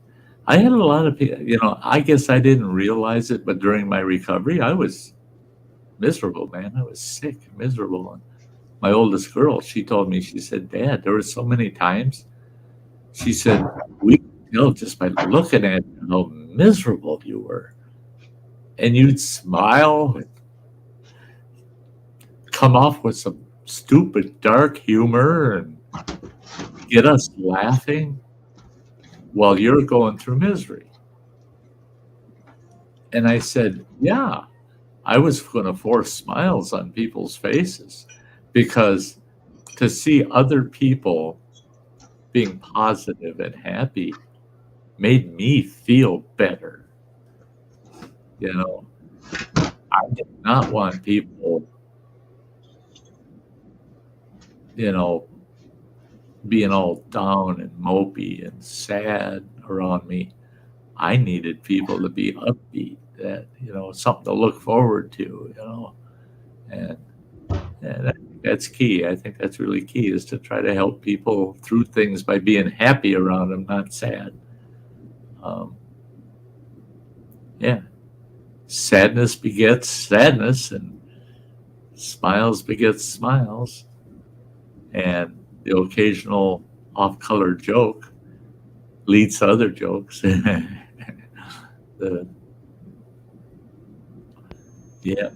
No joking. No joking. Old bullshit. Joke. All you can. But I got to tear into all those boxes. I got to break down in the back room that running water gets his stuff in. And well, I broke down a bunch that are shoved into big boxes back there. Not that much. Back there. It's not that much. I'll go back there and film it, and then you'll shut up. Then you will shut up. I guarantee you. You will go. I broke down those boxes from my office, all the guitar boxes and the which you fucked up. I am so pissed off you broke down your guitar box, because I want to ship Samantha some instruments. And I'm looking at those broke down guitar boxes. I'm going, oh, fuck, there was one there. It would have been perfect. I could have put and it would have fit. The Hobro and the Dulcimer could have been shipped together in that one box, but it's all busted up. It's broke down. Oh, well, that's all right. Other boxes in the closet, though, the instrument boxes and stuff. So we got it covered. That'd be cool. Well, I'm not worried about it, because as I go through those, I can build boxes too, That I just got to make sure when I cut these boxes, I don't fuck them up so I can't use them for other purposes. Well, if you do it right, there's enough cardboard back there to build a Sty Shack. True.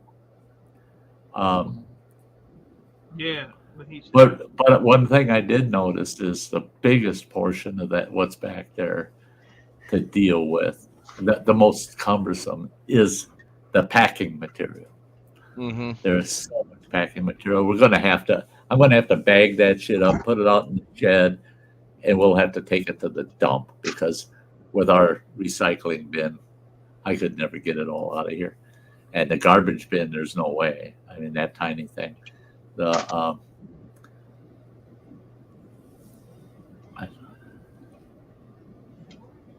Yeah. Well, and yeah, the packing material that comes from Musician's Friend is the worst stuff. It's that Yeah. paper and it's crimped together so it doesn't pack, it doesn't condense.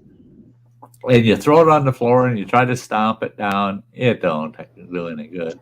All you do is make a big mess. What it makes me think is those what you call it, those quick logs that you get at the hardware store to throw in your fireplace Mhm. of the It's wrapped like up. it's made out of that material. Yeah. It's like Crap. I was looking at it, I was like, I wonder how well those would burn. What I the- don't know. It's- I'm a it's little like worried with what needs to be burnt this spring out there. That we're going to have the city coming and saying, no.